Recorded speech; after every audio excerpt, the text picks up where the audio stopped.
"You don't belong here." Those 4 words from her own father shattered everything Victoria Sterling thought she knew about success. At 28, she'd built a tech empire from her wheelchair, but the night she defended the man she loved in front of her board, she realized money couldn't buy the one thing she'd been starving for: family. This is the story of how a chance encounter at an airport with a grieving widower and his daughter saved a woman who had everything except a reason to live. Before we begin, please subscribe and hit that notification bell, because this story will take you on an emotional journey you won't want to miss. And comment below with your city or country so I can see how far this story travels around the world. Trust me, you'll want to stay until the very end. Ms. Sterling, your father is on line 1. He says it's urgent. Victoria Sterling declined the call without looking up. 3rd time in an hour. She knew what he wanted. Another lecture about the Chicago deal. Another reminder that $42 million in quarterly revenue wasn't enough.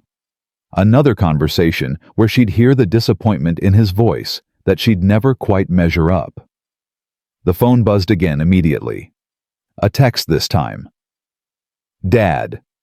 Answer your phone. The board is asking questions." She silenced it and shoved it into her bag. Denver Airport, Gate C-47. Flight delayed indefinitely. The terminal buzzed with the usual chaos: crying babies, businessmen shouting into phones. Teenagers sprawled across seats like they owned the world. Victoria sat apart from it all, her wheelchair positioned near the floor-to-ceiling windows where she could watch planes take off into the darkening sky. Nobody looked at her. Not really. They looked at the chair, made their assumptions, then looked away. She'd stopped caring years ago. Stopped caring about a lot of things, actually. Her laptop sat open on her lap, but the quarterly projections blurred together. Numbers that used to excite her now felt like chains. Sterling Technologies. Her creation. Her prison. "Excuse me." Victoria didn't look up. People always wanted something. Directions, the time to feel better about themselves by offering help she didn't need. "Excuse me, are you a princess?" That made her look up. A little black girl with cornrow braids and light-up sneakers stood 2 feet away, head tilted, studying Victoria with the intensity of a scientist examining a specimen. She couldn't have been more than 6, wearing a purple jacket with a unicorn patch and clutching a worn coloring book. "What?" Victoria's corporate smile activated automatically, the one she used for difficult clients. "Are you a princess? You're sitting on a throne all by yourself, like you're waiting for someone to rescue you?" The words hit like ice water. Victoria's smile faltered. "This isn't a throne, sweetheart. It's a wheelchair. It helps me get around." "But why are you sitting all alone? Where's your family?" The question cut deeper than the child intended. Victoria felt something twist in her chest, something she'd been very good at ignoring for a very long time. "I don't have—" Victoria started, then stopped. What was she supposed to say to a kid that she'd traded family for stock options? That success had cost her everyone who'd ever mattered? Emma Marie Rodriguez. A man appeared, slightly out of breath. Panic written across his face. Tall Latino, early 30s, wearing work boots and a flannel shirt stained with what looked like paint. His hands were rough, calloused, nothing like the soft handshakes of her board members. He scooped up the little girl. "I'm so sorry. She ran off while I was in the bathroom. Emma, what did we talk about?" "You can't just bother people." "I'm not bothering her, Daddy. I'm asking why she's all alone. That's sad." Victoria felt her face flush with anger and embarrassment. "We're done here." She started to turn her wheelchair away, but the man stepped into her path. "Look, I'm really sorry. She's 6 and she has no filter. We've had a rough day and—" "Then maybe you should keep better track of your daughter instead of letting her harass strangers." The words came out sharper than Victoria intended, edged with the frustration of her father's calls, the delayed flight, the loneliness the kid had just thrown in her face. The man's expression hardened. Harass. She asked you a question. She's a child. A child you're clearly not supervising. Emma, go sit down. Now. His voice had gone cold. The little girl's eyes welled up with tears as she backed away. And you, he turned back to Victoria. Maybe if you weren't so busy being miserable, a kid being friendly wouldn't feel like an attack. He walked away before Victoria could respond, guiding his daughter back to a cluster of seats across the gate area. Emma kept looking back at Victoria, confusion and hurt on her small face. Victoria sat there, hands shaking slightly. She never lost her temper. Never. She'd negotiated million-dollar deals with venture capitalists who tried to lowball her faced-down board members who thought a woman in a wheelchair couldn't run a tech company, fired executives twice her age without breaking a sweat. But a random construction worker and his kid had just cracked her composure in 30 seconds. Her phone buzzed. Another call from her father. She answered this time, if only to channel her anger somewhere. What? Victoria, where are you? I've been calling for an hour. Denver Airport. My flight's delayed. What do you want, Dad? The Chicago presentation. Please tell me you're prepared. The investors are already nervous about expanding into the Midwest. And if you fumble this, I won't fumble it, I never fumble. Your numbers this quarter were down 3%. We're still $42 million in revenue. Most companies would kill for that. Most companies aren't Sterling Technologies. Most companies weren't built by my investment. You're slipping, Victoria. I can feel it. You're distracted. She wanted to scream. Instead, she took a breath, using the technique her therapist had taught her before she'd fired the therapist for suggesting she worked too much. I'm fine. The presentation is solid. The Chicago expansion will work. It better. The board is already questioning whether you're the right person to lead this phase. They think you're too young, too what, say it. Silence on the other end. They both knew what the board whispered behind closed doors. Too disabled, too emotional, too much of a liability. Just don't mess this up. Her father hung up. Victoria stared at her phone, feeling the familiar emptiness settling over her like fog. This was her life. Proving herself to people who'd never fully believe in her. Building an empire that left her sitting alone in airports, taking calls from a father who saw her as a stock portfolio instead of a daughter. Attention passengers on Flight 2847 to Chicago O'Hare. We apologize for the continued delay. We're now expecting departure at 9:45 p.m., approximately 3 hours from now. 3 more hours in this terminal. 3 more hours of her father's calls, her assistant's emails, the weight of a company pressing down on her shoulders. Victoria pulled out her laptop, determined to work. But her eyes kept drifting across the gate area to where the man sat with his daughter. Emma was coloring, her earlier tears dried. The man had his arm around her, talking quietly. Even from this distance, Victoria could see the love there, the gentle way he wiped his daughter's face, the patience as she showed him her drawing. When was the last time someone had touched Victoria like that? Not a handshake, not a physical therapist, but genuine affection. She couldn't remember. Her phone buzzed with a text from her assistant. Jennifer, your father wants the Q4 projections revised before the presentation. He thinks the accessibility retrofit budget is too high. Of course he did. The one part of the Chicago project Victoria actually cared about, making the new headquarters truly accessible, not just ADA compliant, but actually designed for people with disabilities, and her father wanted it cut. She typed back, the accessibility budget stays. Non-negotiable. Jennifer, he won't like that. Victoria, he doesn't like anything I do. What else is new? Victoria closed her laptop and closed her eyes, suddenly exhausted. 28 years old, and she felt ancient. Built a company, changed. An industry, made the Forbes 30, under 30 list, and for what? To sit alone in an airport, while a 6-year-old asked the one question no one else dared to. Why are you alone?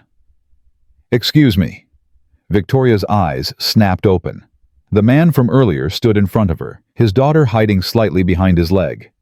"What do you want?" Victoria's voice came out defensive. "Emma has something to say to you." The little girl stepped forward, holding out a piece of paper torn from her coloring book. On it was a drawing of a woman in a wheelchair wearing a crown. The woman was smiling, surrounded by hearts and stars, and what looked like purple unicorns. "I'm sorry I made you sad," Emma said in a small voice.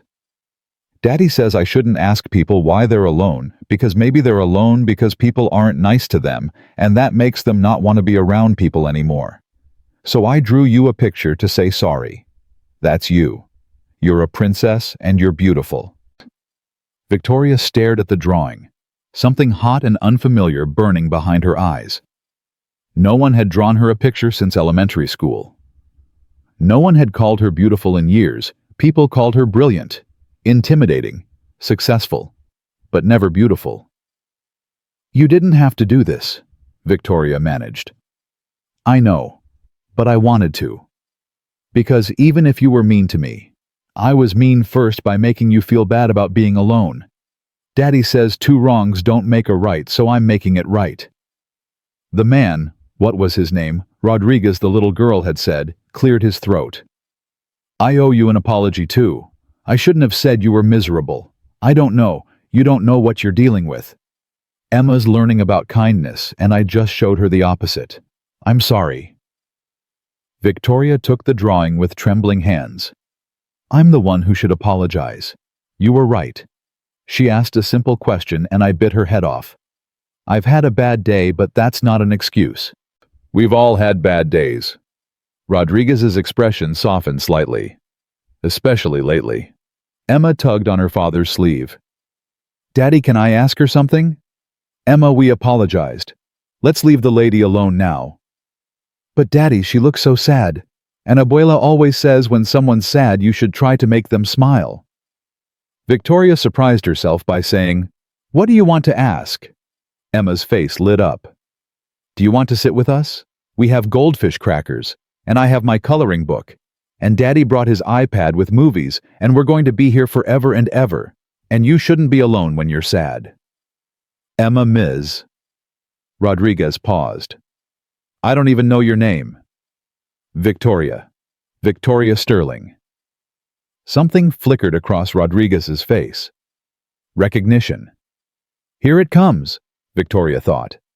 The switch from regular person to CEO worship. But Rodriguez just said, "I'm Daniel. Daniel Rodriguez. And this is Emma, who apparently thinks she's the world's youngest therapist." "I'm not a therapist, Daddy. I'm a friend maker. There's a difference." Victoria felt the corner of her mouth twitch, almost a smile. When was the last time she'd genuinely smiled? "I don't want to intrude," Victoria said, but even as the words came out, she realized how much she wanted to say yes. How desperate she was for any human connection that didn't involve quarterly reports or board meetings. "You're not intruding if we invited you," Emma said with the irrefutable logic of children. "Please, I promise I won't ask sad questions anymore. We can talk about happy things like unicorns and cookies and how planes fly." Daniel met Victoria's eyes. "Fair warning, Emma talks non-stop, has strong opinions about everything from pizza toppings to which superhero would win in a fight, and will probably try to make you color with her. If that sounds like torture, now's your chance to escape. And if it doesn't sound like torture, then grab your stuff and come sit with us. We're at Gate C49, right next door." Victoria looked at her laptop at her phone, with its 17 unread emails at the empire she'd built that felt more like a cage every day. Then she looked at Emma's hopeful face at the drawing of a princess in a wheelchair surrounded by love. "Okay." Emma cheered and grabbed Victoria's hand before anyone could change their minds. "Come on, I'll show you my whole coloring book. I have princesses and unicorns and dinosaurs because dinosaurs are cool too, not just for boys." Daniel gathered Victoria's laptop bag without asking, the gesture, so natural it didn't feel like pity, just one human helping another. They made their way to Gate C49. Emma chattering the entire time about everything and nothing. The new gate area was less crowded. Daniel had claimed a corner with several seats, a worn backpack, and a duffel bag that had seen better days. The contrast between his belongings and Victoria's designer luggage was stark. Emma immediately spread her coloring book across 3 seats. "This is my art studio. You can share it if you want." Victoria positioned her wheelchair near the seats. Daniel settled beside her, pulling out a bag of goldfish crackers. "Snack," he offered. "I'm fine." That's what people say when they're not fine. He shook the bag. "Come on. When's the last time you ate real food?" Victoria couldn't remember. "Breakfast, maybe." "This morning, I think." "You think. Great. Emma, we've got another person who forgets to eat." "That's very bad for you," Emma said seriously, handing Victoria a handful of crackers. "Your body needs fuel, like a car needs gas. That's what Abuela always says." Victoria accepted the crackers, feeling absurd. She'd had dinner with senators, lunch with tech billionaires, champagne with venture capitalists. And here she was, eating goldfish crackers from a bag with a construction worker and his daughter. It felt more real than anything she'd done in months. "So Victoria Sterling," Daniel said, pulling out his phone. "I have to ask, are you the Victoria Sterling Technologies? Here it comes. The change, the worship, or the resentment?" "Yes." Daniel showed her his phone. A Forbes article with her picture. Tech's young disruptor. How Victoria Sterling built a $200 million company before 30. "I knew you looked familiar." "Emma, you picked a literal CEO to interrogate." Emma looked confused. "What's a CEO?" "It means she's the boss of a big company, like really big." Emma processed this, then shrugged. "Okay, do you like unicorns?" Victoria laughed. Actually laughed. "I don't think anyone's ever asked me that." "Well, do you?" "I don't know. I've never really thought about it." Emma's eyes went wide. "You've never thought about unicorns? That's so sad. Unicorns are magical and beautiful, and they can fly and they poop rainbows." "I don't think they poop rainbows, baby," Daniel said, trying not to smile. "In my world, they do." Emma turned back to Victoria. "What's your favorite color? I need to know for important reasons." "Blue. Dark blue. Like ocean blue or sad blue." The question stopped Victoria cold. How did this child see right through her ocean blue? Victoria said quietly. Emma nodded and started coloring with intense concentration. Daniel leaned back, studying Victoria with an expression she couldn't quite read. "So what brings a tech CEO to Denver Airport on a Wednesday night?" "Chicago meeting tomorrow. Expansion plans." "You?" "Moving to Chicago. New job. New start." "Running from something or toward something?" Daniel's jaw tightened. "Both." "Neither. It's complicated." "Everything's complicated." "Done." Emma thrust her coloring book at Victoria. She'd drawn another princess, this one in an ocean blue dress sitting in a wheelchair. But this princess wasn't alone. She was surrounded by people, stick figures holding hands in a circle around her. "See? You don't have to be alone. You just have to let people in." Victoria stared at the drawing, feeling that burning sensation behind her eyes again. "Emma, this is..." "True," the little girl interrupted. "It's true. You're alone because you think you have to be, but you don't." "Emma, that's enough," Daniel said gently. "Not everyone wants a 6-year-old psychoanalyzing them." "It's okay," Victoria said. "She's right." Daniel raised an eyebrow. "Really? Really? I've spent 8 years building a company and 0 years building a life. I've got money, success, respect, everything I thought I wanted. And I'm the loneliest person I know." The admission hung in the air between them. Victoria couldn't believe she'd said it out loud. She didn't do vulnerability, didn't do confessions, didn't let strangers see behind the carefully constructed walls. But something about this little girl and her father made the walls feel pointless. "My wife died 8 months ago," Daniel said quietly. "Car accident. She was dropping Emma off at school and a drunk driver ran a red light. She died on impact. Emma was already inside the school, safe. Maria saved her by getting her out of the car first." Victoria's breath caught. "Daniel, I'm so—" "Everyone's sorry. Sorry doesn't bring her back." His voice cracked. "I stayed in Phoenix as long as I could, but everything there reminded me of her. The house we bought together, the grocery store where she'd run into friends, the school where I dropped Emma off every day at the exact spot where Maria—" He stopped, jaw working. "I couldn't breathe, so I'm running to Chicago, where my wife never was, where maybe I can figure out how to be a dad without falling apart every time I see a blue Honda." Emma climbed into her father's lap, wrapping her small arms around his neck. "It's okay, Daddy. Mommy's still with us. She's in my heart. See?" She patted her chest. "I can feel her." Daniel held his daughter close, and Victoria saw tears slip down his cheeks that he didn't bother to hide. This was real. This was human connection, messy and painful and beautiful.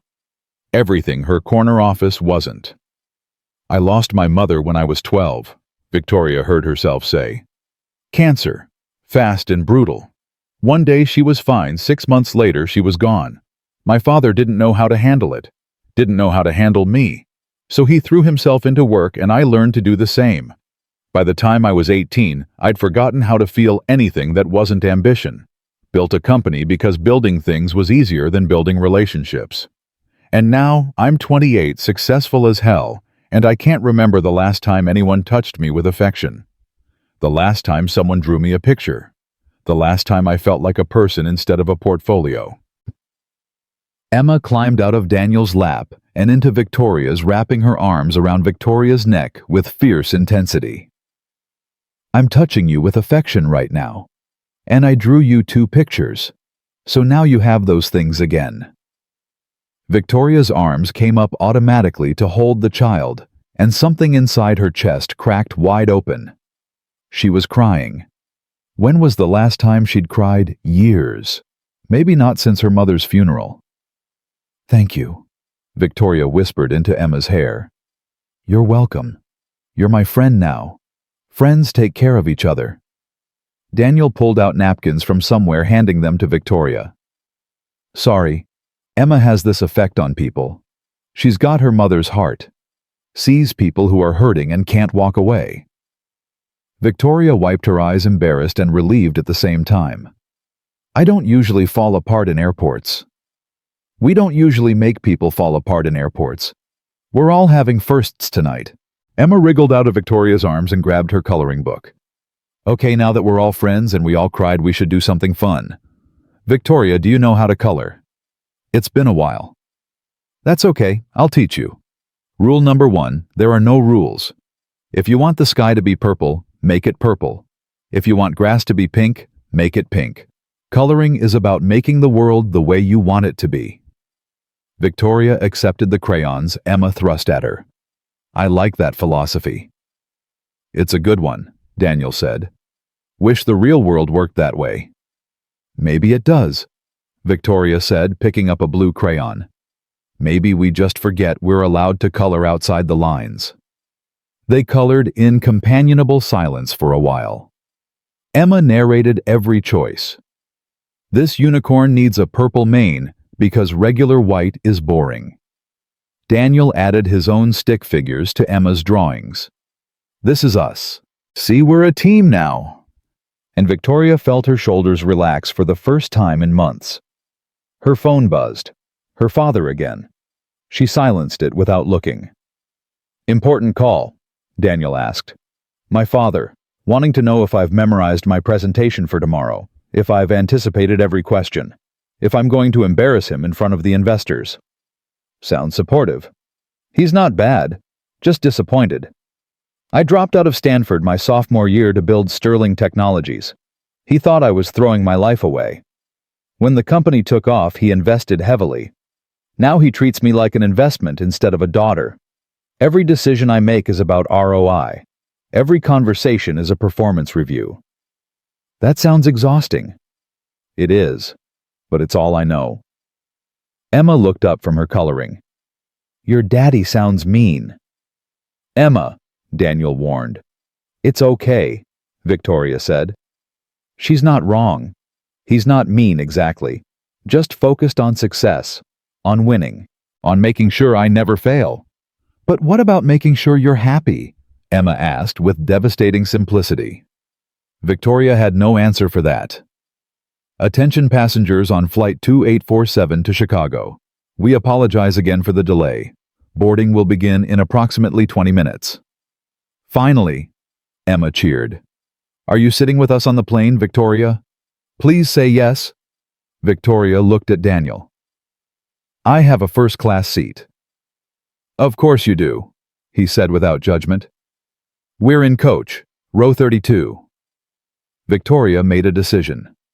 Give me a minute. She wheeled over to the gate counter. The agent looked up with practiced customer service smile. How can I help you, Ms. Sterling? I need to change my seat. What's available near row 32? The agent's smile faltered. Ma'am, you have a first-class seat. There's nothing near row 32 that would be an upgrade. I don't want an upgrade. I want to sit near my friends. Your friends. Row 32. What's available nearby? The agent pulled up her computer, clearly thinking Victoria had lost her mind. I have 31A available, across the aisle from 32. Perfect. Make the change. But Ms. Sterling, you'll be giving up complimentary drinks, extra legroom, priority deplaning. I know what I'm giving up. Make the change. The agent processed the request, shaking her head slightly. Victoria wheeled back to where Daniel and Emma were gathering their things. All set. I'm in 31A.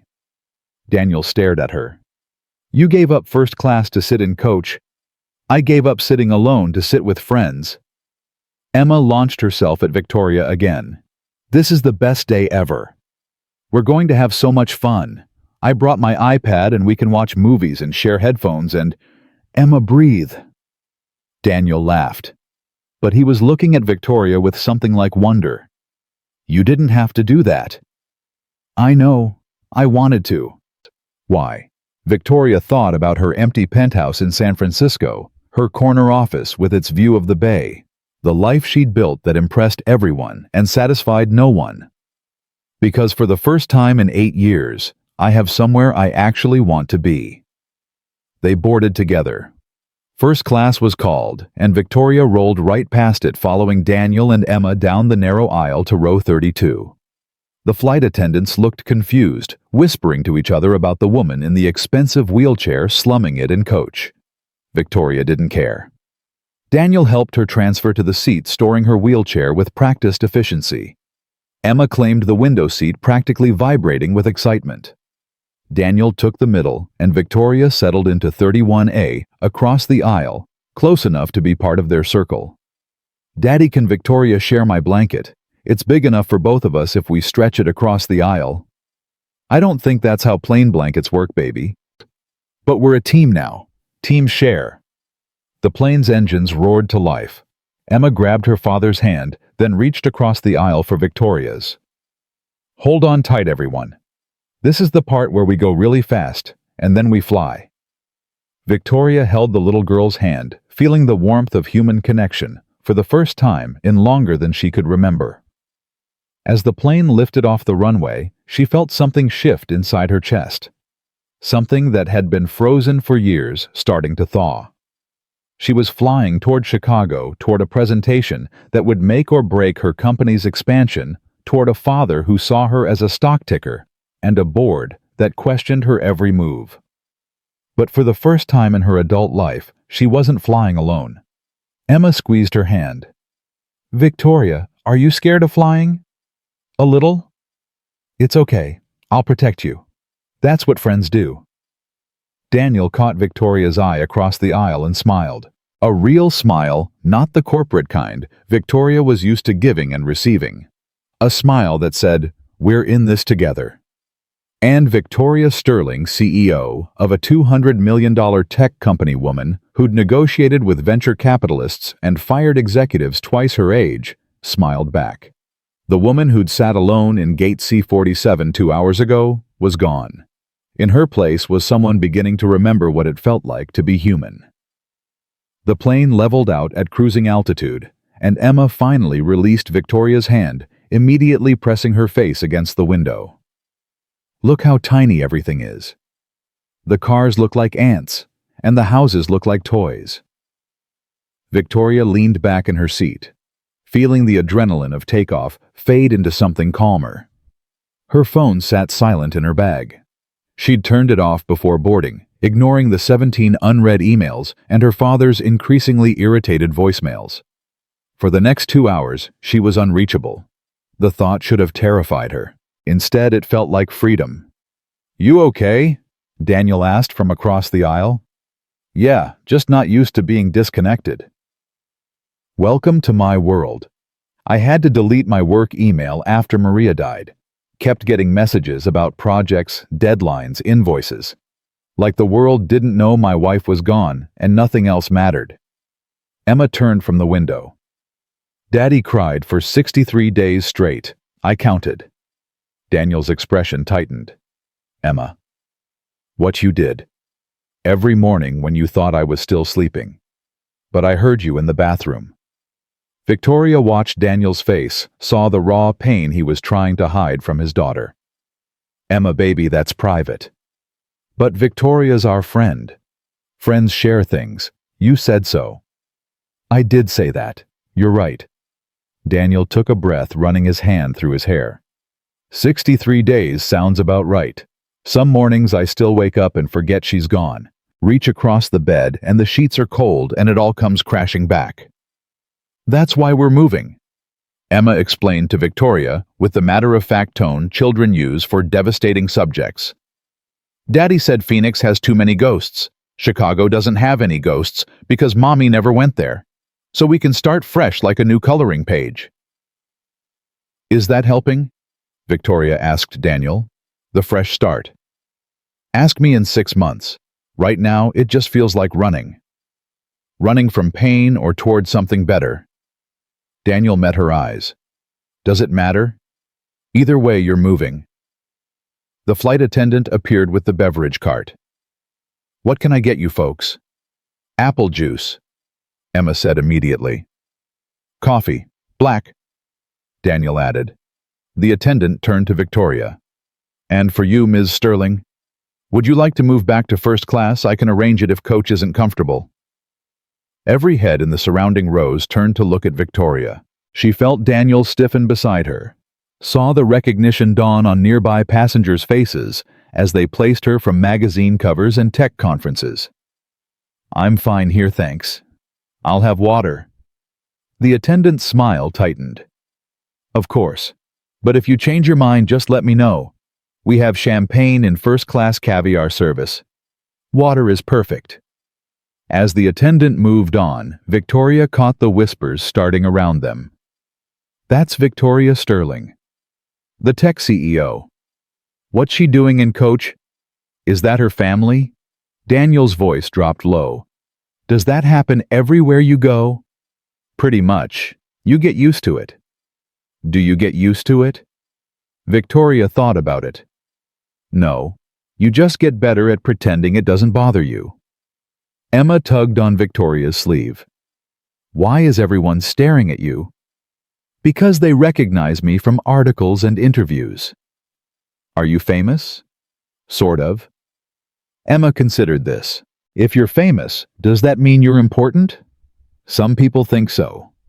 But Daddy says the most important people are the ones who are kind, not the ones who are on TV. So are you kind? Daniel groaned. Emma, you can't just ask people if they're kind. Why not? It's important to know.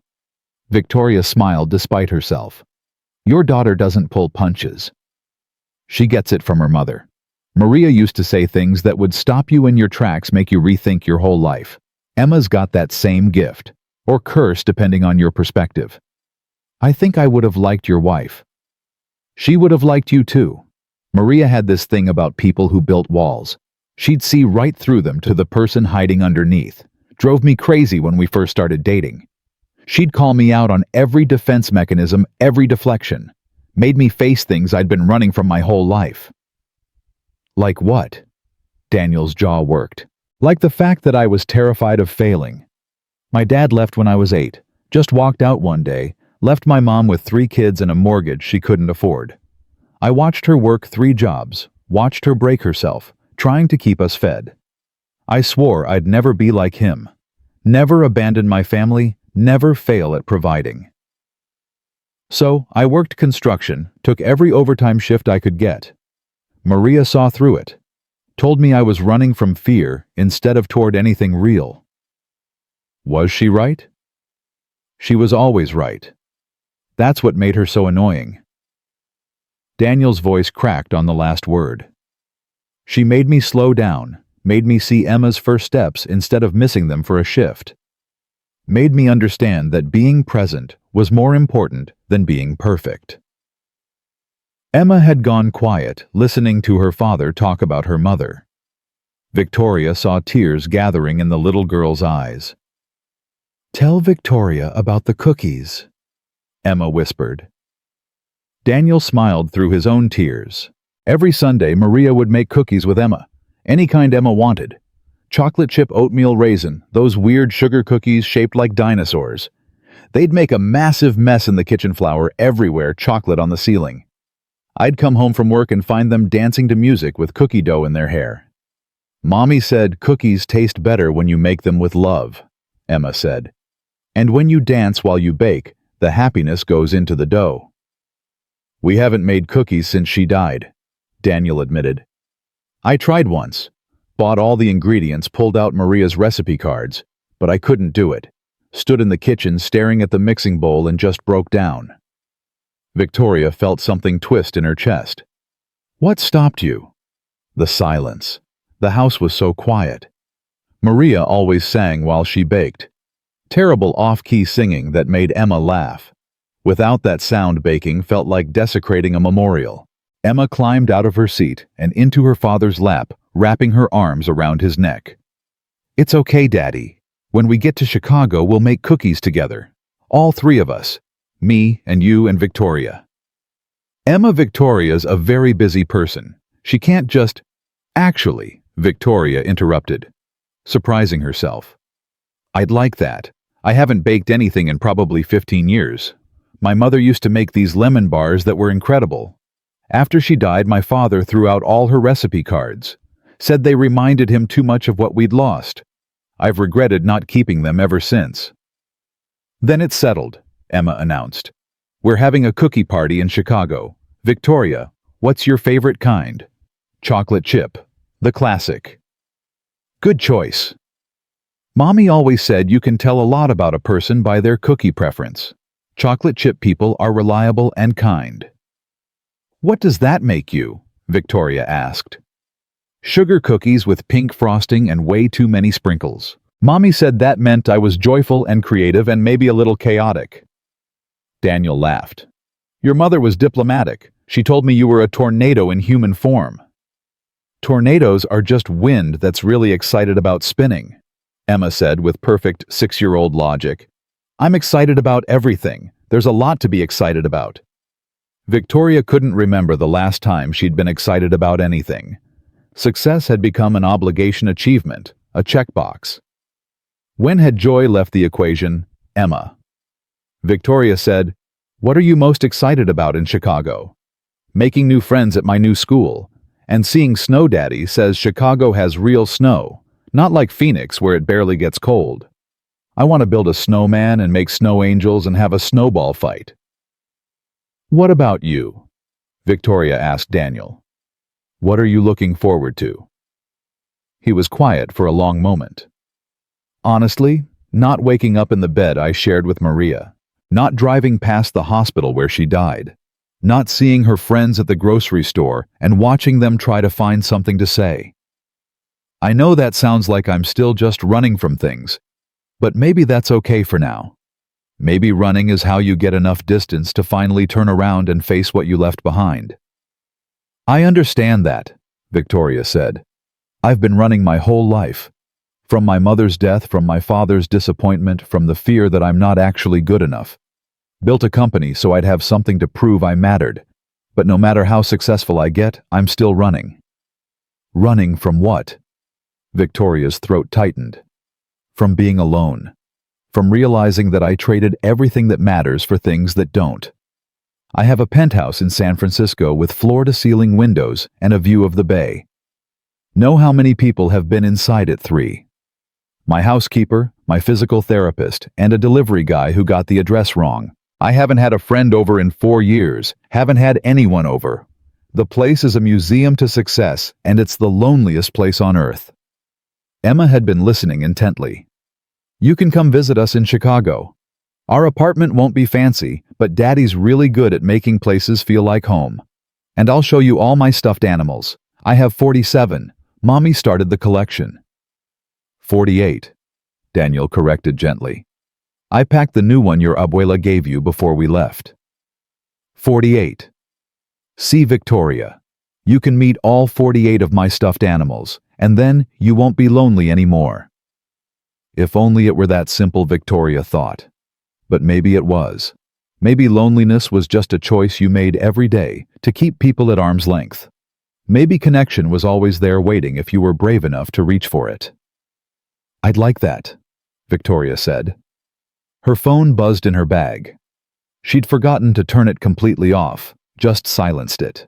The vibration was insistent, angry almost. Probably her father, probably her assistant. Probably the entire board of directors wondering where she'd disappeared to. You should get that, Daniel said, noticing her tension.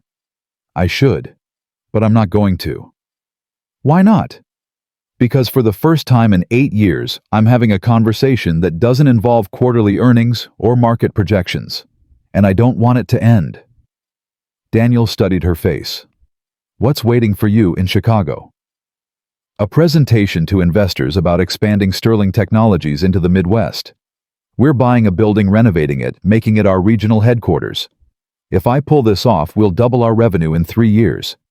If I fail, the board will use it as ammunition to push me out. Push you out of your own company. My father controls 40% of the shares. He could build a coalition if he wanted to. And lately, I think he wants to. I'm not performing to his standards.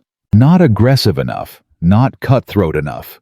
Too focused on things like accessibility and employee wellness instead of pure profit. Those sound like good things to focus on. Not to men who measure worth in stock prices. Victoria felt the familiar bitterness rising. The Chicago building, I want to make it truly accessible. Not just legal minimum ADA compliance, but actually designed for people with disabilities. Wider doors, better bathrooms, adjustable desks, sensory-friendly spaces. My architect showed me plans that looked good on paper, but would be a nightmare in practice. I pushed back. He complained to my father. Now the board thinks I'm being difficult. Daniel's expression shifted. What kind of accessibility features are you trying to implement? Everything I've needed and never had. Ramps that don't feel like afterthoughts. Bathrooms big enough to actually maneuver a wheelchair. Doors that open automatically, instead of requiring you to prop them with your body while rolling through. Conference rooms where wheelchair users aren't stuck at the end of the table like an afterthought. That's basic human dignity not being difficult. Tell that to my board. They keep asking why we need to spend an extra $2 million on accessibility when the legal minimum would cost half that. I keep trying to explain that it's not about checking boxes. It's about creating spaces where everyone can work without barriers. But they don't get it. How could they? They've never had to fight a door or avoid a bathroom because the stalls are too narrow. Daniel was quiet for a moment. I design accessible spaces. Victoria turned to look at him fully. What? It's what I do, or what I want to do. I've been working construction for 12 years, but my real passion is accessible design. My younger brother has cerebral palsy, uses a wheelchair. Growing up, I watched him struggle with every space that wasn't built for him. Doors he couldn't open, bathrooms he couldn't use, buildings he couldn't enter. So I started studying architecture, teaching myself CAD designing spaces that would actually work for him. For everyone. You're serious? Completely. The job in Chicago is with a firm that specializes in accessible construction. It's a step down in pay from what I was making in Phoenix, but it's what I actually care about, what I want to build. Victoria's mind was already racing ahead, seeing the connection, the possibility. Do you have a portfolio? Yeah, it's all digital. Why? Because I'm meeting with architects in Chicago tomorrow, and I'm going to fire every single one of them. They don't understand what I'm trying to build, but you do. Daniel shook his head. Victoria, I appreciate the thought, but I'm not in your league. You're talking about a multi-million-dollar commercial project. I design residential spaces, small-scale renovations. I don't have the credentials for what you're describing. Credentials don't mean anything if the people designing the space don't understand who they're designing it for.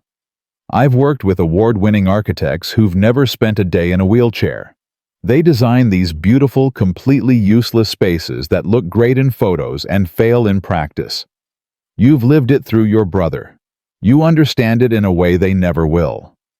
I'd need to see the plans, understand the scope. Send me your portfolio tonight. Give me your email and I'll forward you everything. The building specs, the current plans, the budget. Look it over on your own time. If you think you can do better than what I've got, we'll talk. Emma had been listening with wide eyes. Daddy, does this mean you're going to work with Victoria? I don't know, baby. It's complicated. It's not complicated, Victoria said. I need someone who understands accessible design from the inside out. You need a chance to prove what you can do. This could work for both of us. Daniel met her eyes and Victoria saw him wrestling with something. Pride, maybe. Or fear of failing. Or both. I'll send you the portfolio, he said finally. No promises beyond that. That's all I'm asking. Emma clapped her hands. This is perfect. Daddy and Victoria are going to work together, and we're all going to be friends and make cookies, and Chicago is going to be the best fresh start ever. Emma, slow down, Daniel warned.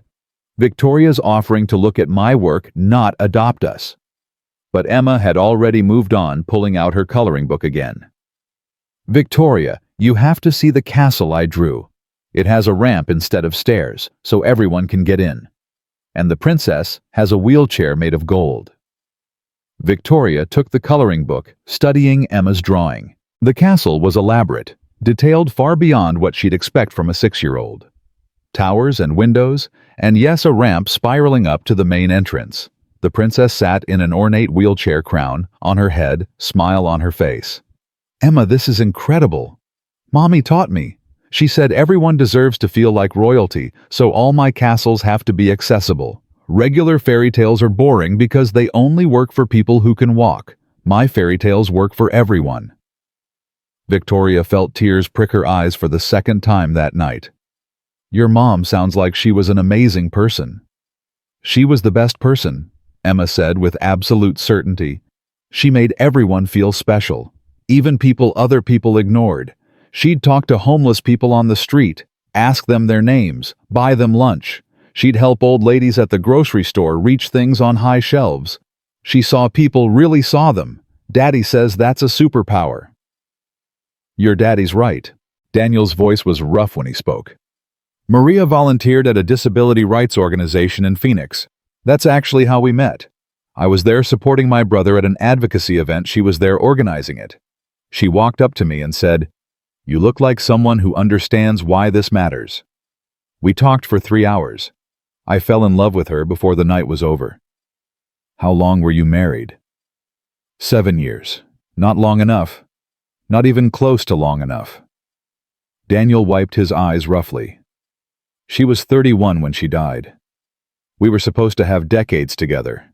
Watch Emma grow up, see her graduate, walk her down the aisle someday. Now it's just me, and I have no idea how to do this alone. You're not alone, Emma said firmly. You have me. And now you have Victoria too. Emma, we just met Victoria a few hours ago. She's our friend. Friends are family you choose. Mommy said that. Victoria couldn't argue with the logic.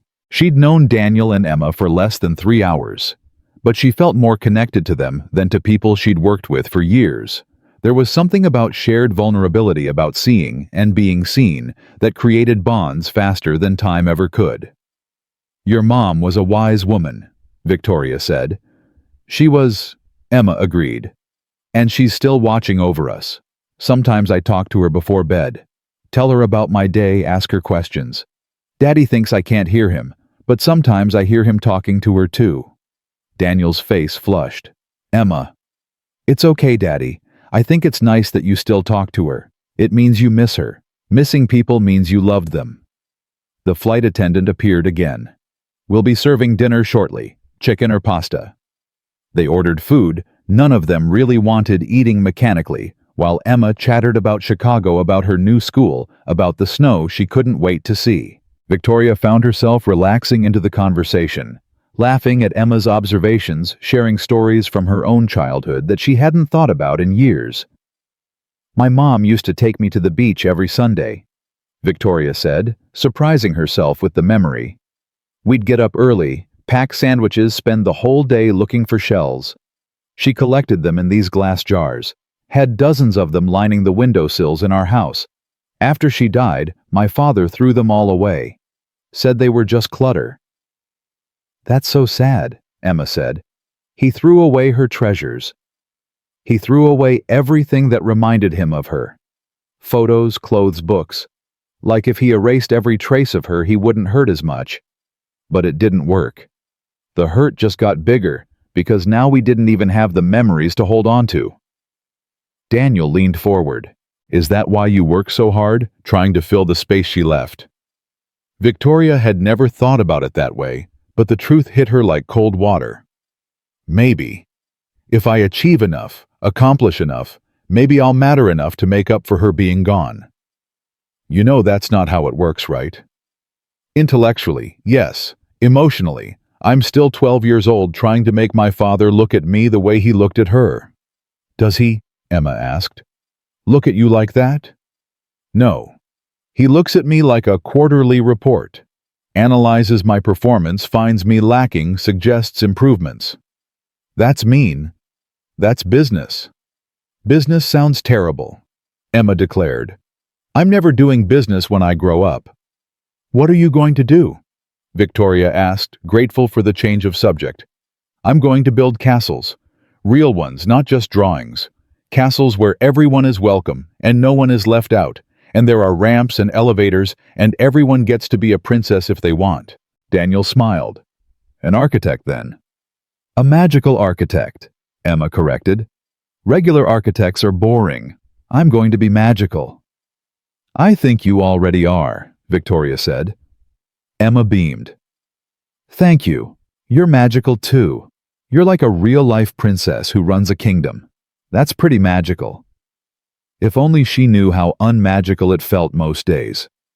But Victoria didn't say that. Instead, she accepted the compliment. Let herself imagine for a moment that her empire was a kingdom, that her employees were subjects she protected instead of resources she managed. When had she stopped seeing people as people? When had everything become about optimization and efficiency instead of humanity? The plane hit turbulence, jolting everyone in their seats. Emma grabbed for both her father's hand and Victoria's holding tight. "It's okay, baby," Daniel soothed. "Just some bumps." "I know, but I like holding hands anyway." They stayed like that as the plane steadied, 3 people connected across the aisle by the grip of a small girl who refused to let anyone face things alone. Victoria's phone buzzed again in her bag. Then again. Then again. The vibrations were constant now, insistent. Something was wrong. "You should really check that," Daniel said. Reluctantly, Victoria pulled out her phone. 37 missed calls. 62 unread emails. 23 text messages, all from her father. Her stomach dropped as she scrolled through the messages, watching the tone shift from irritated to furious to something else. Something that looked like panic. "Dad." Answer your phone. Dad. Victoria. This is serious. Dad. The board called an emergency meeting. Dad. They're moving to remove you as CEO. Dad. Call me now. Victoria's hands started shaking. She read the last message again, and again. The words didn't change. What is it? Daniel asked, seeing her face. I have to make a call. She unbuckled, making her way to the back of the plane where she could talk privately. Her father answered on the first ring. Where the hell have you been? My flight was delayed. What's going on? What's going on is that Marcus Chen leaked the Chicago accessibility budget to the press, made it sound like you're wasting company resources on unnecessary modifications. The board is panicking, investors are asking questions, and the vote to remove you as CEO is scheduled for Monday morning. Victoria felt the floor drop out from under her. They can't do that. They can and they will unless you fix this. The Chicago presentation tomorrow isn't just about expansion anymore. It's about proving you're fit to lead this company. You need to cut the accessibility budget, show the investors you're focused on profit over pet projects. Pet projects, Dad. This is about basic human dignity. This is about saving your job. Victoria. I didn't invest $40 million in your company so you could turn it into a charity. Cut the accessibility budget, give them the presentation they want to hear, or I'll vote with the board to remove you. The line went dead. Victoria stood in the galley phone in her trembling hand, feeling her entire world crumble. Everything she'd built, everything she'd sacrificed, about to be taken away, because she'd dared to care about something beyond profit margins. A flight attendant touched her shoulder. Ma'am, we need you to return to your seat. Victoria made her way back, barely seeing where she was going. When she sat down, Daniel took one look at her face and knew. What happened? The board is trying to remove me as CEO. They think I'm wasting company money on accessibility features. My father is giving me an ultimatum: cut the budget or lose my company. Emma had fallen asleep against the window. Daniel's voice was quiet so as not to wake her. What are you going to do? Victoria looked at this man she'd met 3 hours ago, this stranger who'd become something like a friend. She thought about his brother, about Emma's accessible castles, about all the people who navigated a world that wasn't built for them. She thought about her mother's shells in glass jars thrown away like they didn't matter. She thought about who she'd become in the pursuit of success and who she'd lost along the way. I'm going to fight, Victoria said, even if it costs me everything. Daniel's expression shifted from concern to something harder. Fight how if your father controls 40% and the board wants you out, the math isn't in your favor. I know the math. I've run every scenario in my head for the past 2 years, ever since the board started questioning my decisions. But I'm not cutting the accessibility budget. I won't build another space that treats people with disabilities like an afterthought. Even if it costs you your company. Victoria looked at Emma, sleeping peacefully against the window, at Daniel's calloused hands that built spaces for people the world forgot. She thought about spending the rest of her life in boardrooms defending profit margins, cutting corners, becoming the kind of CEO who valued shareholders over human beings. It's not my company if I have to compromise everything I believe in to keep it. Daniel studied her face. You're serious. Completely. I didn't build Sterling Technologies to make my father richer. I built it because I wanted to prove that success and ethics aren't mutually exclusive, that you can make money and make a difference. If the board can't see that, then maybe they deserve a different CEO. That's brave. Or crazy. Possibly both. Definitely both. Victoria felt her phone buzz again. Another message from her father. She didn't look at it. I need to see your portfolio tonight. If I'm going into that presentation tomorrow defending the accessibility budget, I need ammunition. I need designs that prove it's not about wasting money, it's about building better spaces. Daniel pulled out his phone, fingers moving quickly. I'm sending you everything I've got. Residential designs, commercial concepts, a few projects I did pro bono for disability advocacy groups. It's not polished like what you're probably used to, but it's real. It works. Victoria's phone dinged with the email notification. She opened the attachment, scrolling through Daniel's portfolio, and felt something shift in her chest. The designs were beautiful, elegant, but more than that, they were thoughtful. Every detail considered from the perspective of someone who actually needed these features. A bathroom where the sink height was adjustable, the mirror angled for seated users, the soap dispenser positioned within easy reach, a kitchen with lowered countertops that didn't sacrifice style for function, an office building entrance that integrated ramps so seamlessly into the design they felt intentional rather than obligatory. Daniel, these are incredible. They're just concepts. Most of them have never been built. Why not? Because clients want to check the ADA boxes and move on. They don't want to spend extra money making spaces truly accessible. They definitely don't want to hire a construction worker with a passion project instead of a licensed architect. Victoria zoomed in on a commercial building design. This is exactly what I've been trying to explain to my architects. See this entrance. The ramp isn't separated from the stairs, it's integrated into the same flow. Everyone uses the same space, but it works for everyone. That's the whole point. Universal design isn't about creating separate spaces for people with disabilities. It's about designing one space that works for all bodies. Exactly. But my architects keep showing me plans with the accessible entrance around back, the accessible bathroom on a different floor like segregation is somehow acceptable, as long as it's legal. Daniel leaned across the aisle to see her screen better. Your current plans have the accessible entrance in the back, in the loading dock area. They said it was more cost-effective than modifying the front entrance. That's not cost-effective, that's discriminatory. You're literally telling wheelchair users to use the service entrance like they're deliveries, not people. Victoria felt her anger crystallizing into resolve. Show me how you design the front entrance. Right now. We've got 90 minutes before we land. Help me build a presentation that proves why accessibility isn't optional. Daniel hesitated. Victoria, I can't design a multi-million-dollar building in 90 minutes. I'm not asking you to design the whole building. Just show me enough to prove the concept, enough to make the board see what I've been trying to tell them. And if they still vote you out, then at least I'll go down fighting for something that matters. Emma stirred, rubbing her eyes. Why is everyone talking so loud? Sorry, baby, Daniel said softly. We're just working on something important. Go back to sleep. I'm not sleepy anymore. What are you working on? Victoria turned her laptop so Emma could see the screen. Your dad is helping me design a building that works for everyone. Want to help?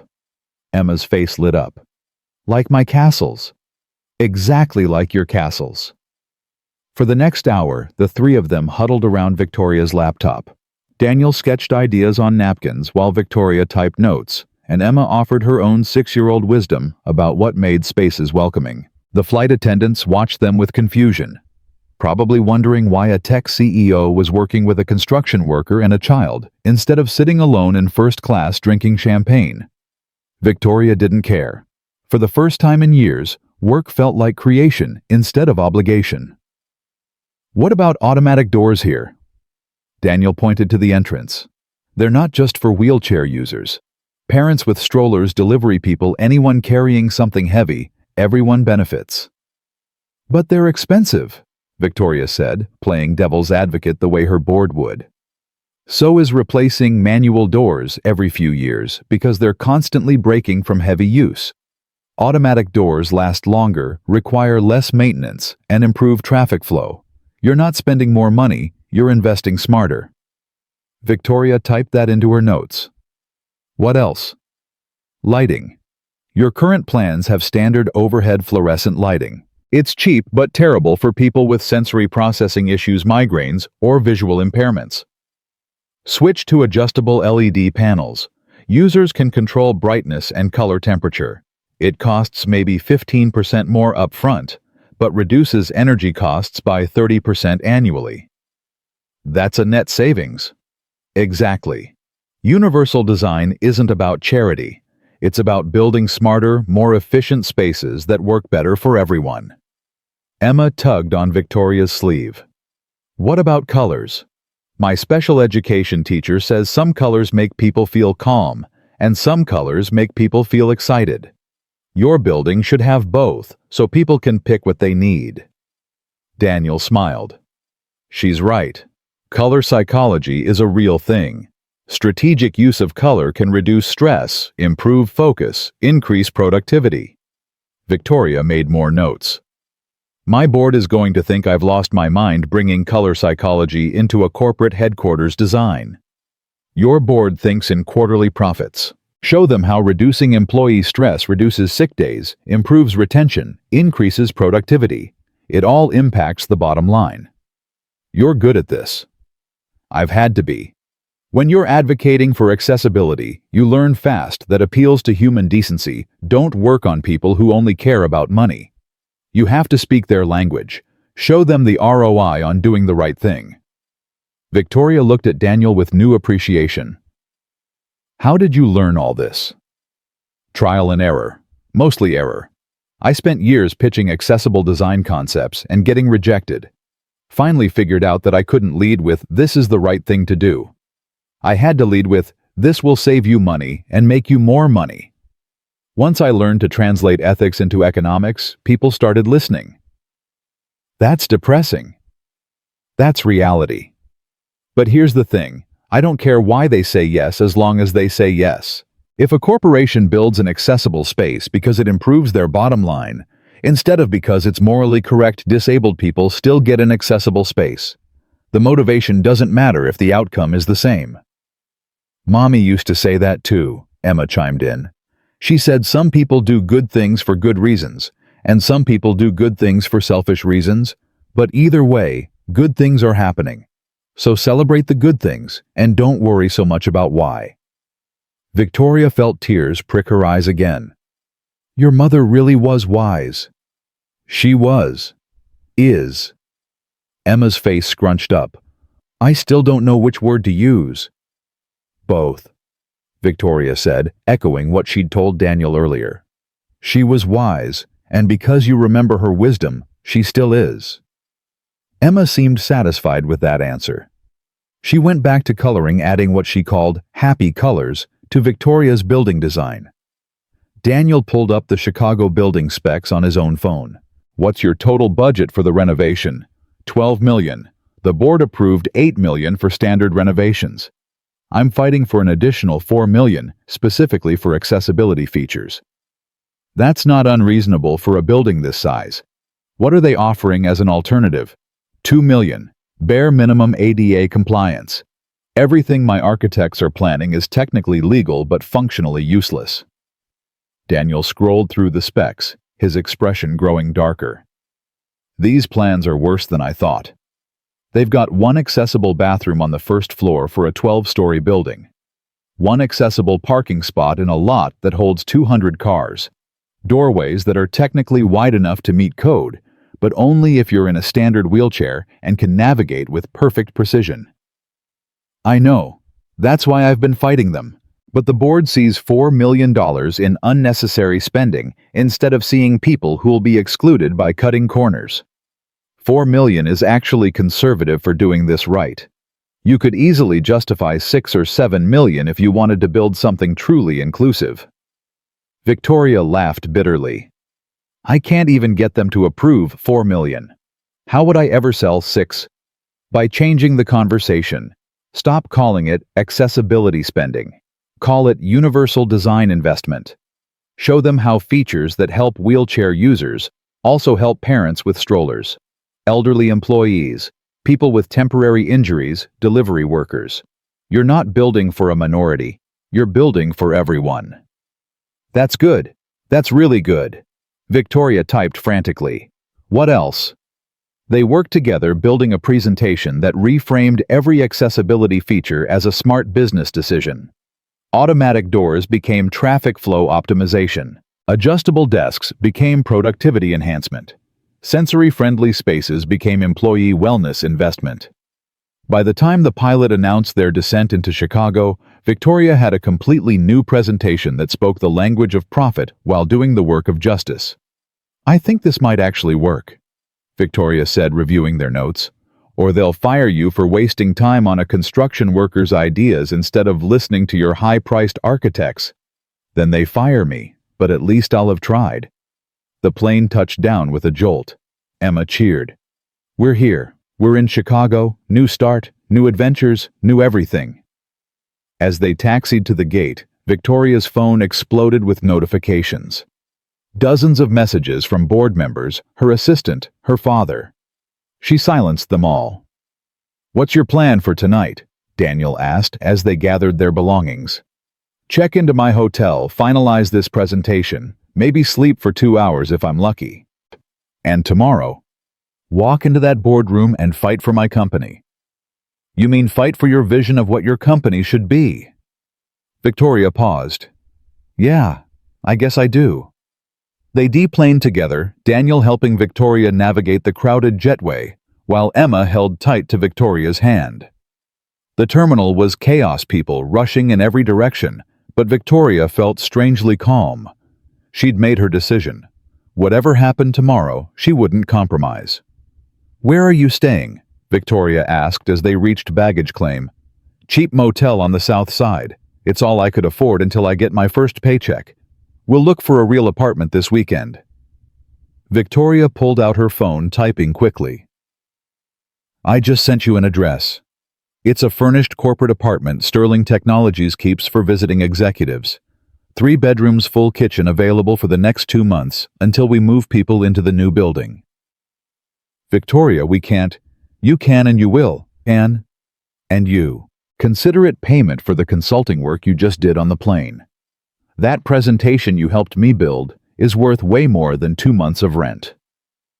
Daniel looked like he wanted to argue, but Emma was already bouncing up and down.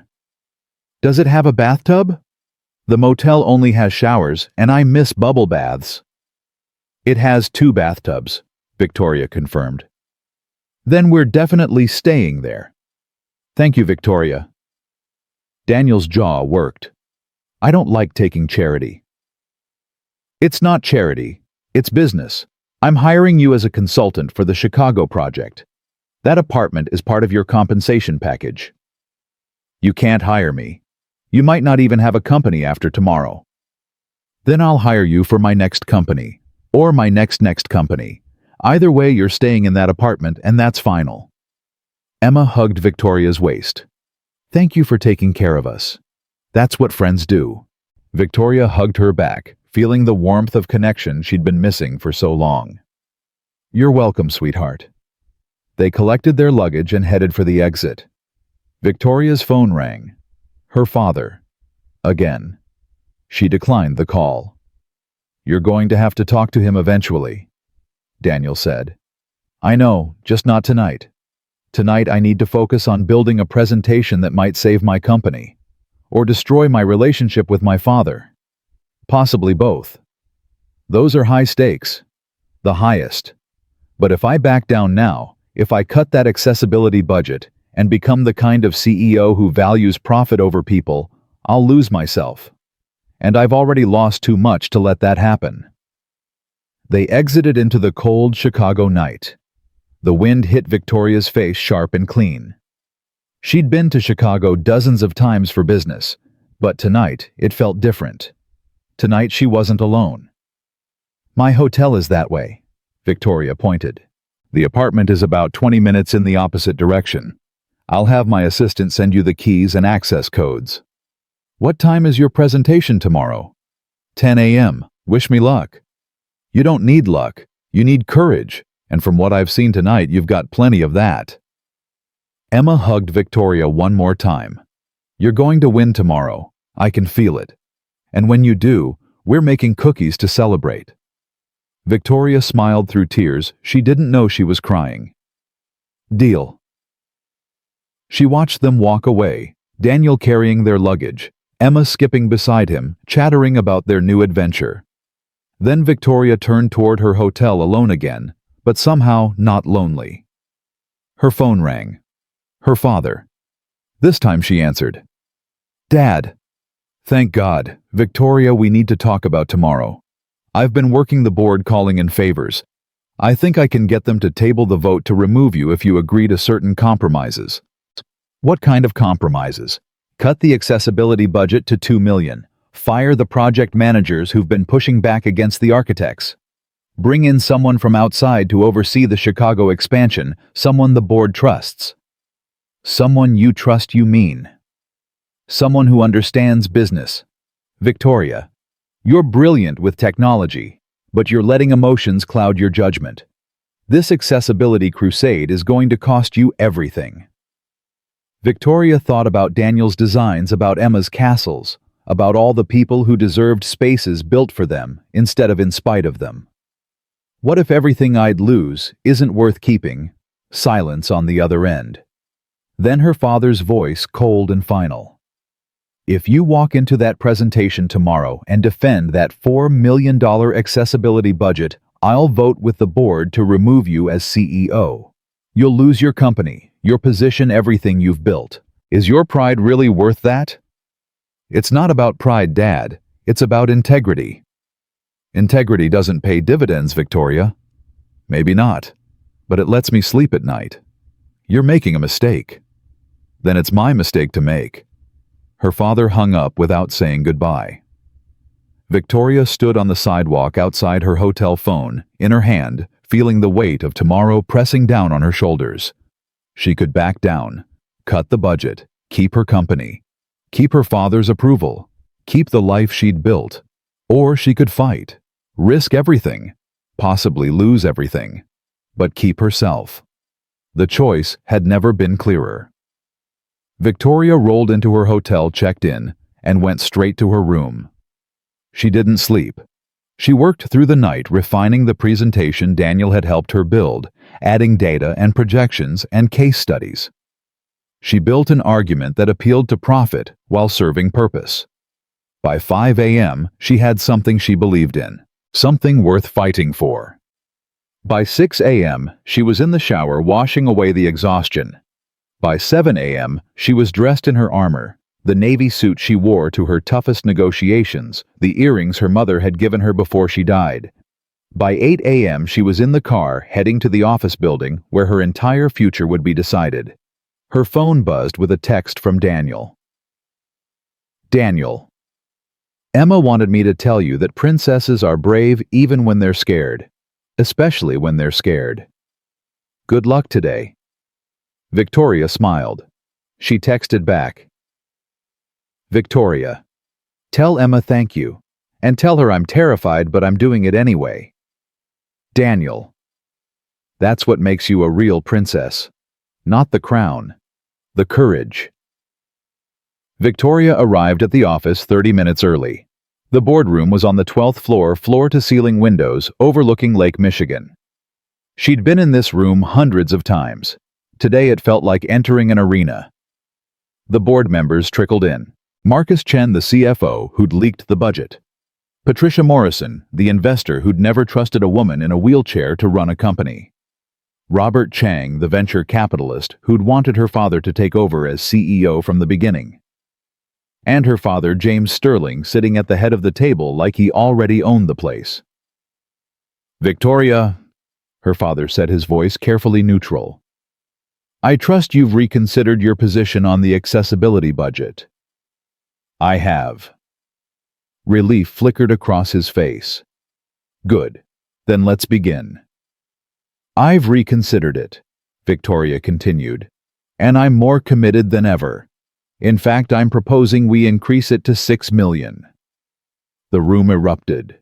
Board members talking over each other, voices raised in anger and disbelief. Her father's face went white, then red. "Victoria, what the hell are you doing?" Victoria pulled up her presentation on the large screen. "I'm showing you why universal design isn't an expense, it's an investment. And I've got the data to prove it." For the next 45 minutes, Victoria presented everything she and Daniel had built together. She showed them how automatic doors reduced maintenance costs, how adjustable lighting cut energy expenses, how ergonomic design decreased workplace injuries and their associated costs, how inclusive spaces attracted better talent, improved employee retention, and enhanced the company's reputation. She showed them case studies from companies that had invested in universal design and seen their stock prices rise. She showed them demographic data proving that aging baby boomers and returning veterans were creating a massive market of people who needed accessible spaces. She showed them the ROI on doing the right thing. And she showed them Daniel's designs beautiful and functional, proving that accessibility and aesthetics weren't mutually exclusive. When she finished, the room was silent. Patricia Morrison spoke first. "Where did these designs come from? These aren't from our architects. They're from a consultant I hired, someone who actually understands universal design instead of just checking legal boxes." "A consultant you hired without board approval," Marcus Chen said. "More unauthorized spending." "I haven't paid him yet. I wanted to see if the board had any vision before I committed company resources." Her father's voice was ice. "This is exactly the kind of reckless decision-making that proves you're not ready to lead this company. Hiring consultants without approval, proposing budgets that exceed your authority, prioritizing feel-good initiatives over shareholder value." Shareholder value. Victoria turned to face him. "Dad, I've quadrupled this company's value in 8 years. I've delivered consistent returns, expanded into new markets, built a brand that attracts top talent. But the moment I try to build something that actually matters, something that serves people, instead of just extracting profit from them, you call it reckless. I call it emotional. You're letting your disability cloud your business judgment." The words hung in the air like poison. Victoria felt every eye in the room on her, waiting to see if she'd break. She didn't break. She stood taller. "My disability isn't clouding my judgment. It's informing it. I see the barriers in this world that you don't notice because they don't affect you. I understand the cost of exclusion because I live it every day. And I refuse to build another space that treats people like me as an afterthought." "Then you refuse to lead this company," her father said. "I'm calling for a vote. All in favor of removing Victoria Sterling as CEO." Patricia Morrison raised her hand. Marcus Chen raised his. Robert Chang hesitated, then raised his. Victoria's father raised his hand last, looking her straight in the eye as he did it. All opposed. 3 hands stayed down. Victoria was 2 votes short. "The motion passes," her father said. "Victoria, you're removed as CEO effective immediately. You'll retain your shares, but you'll no longer have operational control. I'll be assuming the role of interim CEO until we find a permanent replacement." Victoria felt the world tilt. 8 years of her life gone in a vote that took 30 seconds. "I need to say something," a voice called from the back of the room. Everyone turned. Daniel Rodriguez stood in the doorway, Emma beside him holding his hand. "Who the hell are you?" Marcus Chen demanded. "I'm the consultant Victoria hired, Daniel Rodriguez. And I'm also the person who's going to explain why voting her out is the worst business decision you'll ever make." Victoria's father stood up, his face darkening. "This is a closed board meeting. You have no right to be here." "Actually, I do." Daniel pulled a folder from his bag. "Victoria hired me as an accessibility consultant 12 hours ago. These are the signed contracts, which makes me a company contractor with a vested interest in how this company operates." Marcus Chen looked ready to explode. "Security needs to remove these people immediately." "Wait." Robert Chang held up his hand. "I want to hear what he has to say." "Robert, this is highly irregular," Patricia Morrison protested. "So is firing a CEO who's quadrupled our stock value in 8 years." Robert gestured to Daniel. "You've got 5 minutes." Emma tugged on her father's hand. "Daddy, I'm scared. Everyone looks mad." Daniel knelt down to his daughter's level. "I know, baby, but sometimes grown-ups need to hear the truth even when it makes them uncomfortable. Can you be brave for me?" Emma nodded, clutching her coloring book to her chest. Daniel stood and walked to the front of the room, positioning himself beside Victoria. "My name is Daniel Rodriguez. I'm a construction worker and accessibility designer. My younger brother has cerebral palsy. I've spent the last 12 years watching him navigate a world that wasn't built for him. Doors he can't open, bathrooms he can't use, buildings he can't enter. And I've spent those same 12 years learning to design spaces that work for everyone." "This is touching," James Sterling interrupted, "but we don't have time for your life story." "Then I'll get to the point. You're about to make a massive financial mistake because you don't understand the market you're entering. Chicago has the third largest population of people with disabilities in the United States. Over 800,000 people. That's 800,000 potential employees, customers, and community members who will remember whether your company treated them as an afterthought or as valued stakeholders." Patricia Morrison crossed her arms. "We're not in the charity business, Mr. Rodriguez." "Neither am I. I'm in the profit business. And I'm telling you that the profit is in inclusion." Daniel pulled out his phone, connecting it to the display screen. "Let me show you some numbers your CFO conveniently left out of his analysis." Charts and graphs filled the screen. Data on the spending power of people with disabilities, on the growing aging population, on the return on investment from accessible design. The disability market represents $490 billion in disposable income in the United States alone. When you include friends and family members of people with disabilities, that number jumps to $8 trillion globally. Companies that ignore this market are leaving money on the table. Companies that actively exclude this market are burning money. Marcus Chen scoffed. "Those are inflated numbers, advocacy group propaganda. Those are numbers from the Department of Labor and the Census Bureau. But if you don't trust federal data, let's talk about your competitors." Microsoft invested $25 million in accessibility features last year and saw their stock price increase by 43%. Apple's accessibility innovations have become selling points that drive consumer loyalty across all demographics. Google's universal design principles have reduced their workplace injury costs by 60%. Robert Chang leaned forward, interested now. 60%. 60%. Because when you design spaces that work for all bodies, you reduce repetitive strain injuries, back problems, mobility issues. You cut healthcare costs, workers' comp claims, disability leave. Victoria's $6 million investment would pay for itself in reduced injury costs within 3 years. "That's speculative," Patricia Morrison said, but her tone had shifted from dismissive to skeptical. "Progress. It's documented. I've got case studies from 15 major corporations that implemented universal design principles and tracked the ROI. Every single one saw positive returns within 5 years, most within 3. Daniel pulled up more slides, years of research he'd compiled while trying to convince clients that accessibility wasn't charity. "But let's talk about the Chicago market specifically. You're building a 12-story headquarters in a city with strict building codes and an active disability rights community. If you build to bare minimum ADA standards, you'll face protests, negative press, and potential lawsuits. You'll become a case study in what not to do." "We're following all legal requirements," Marcus Chen insisted.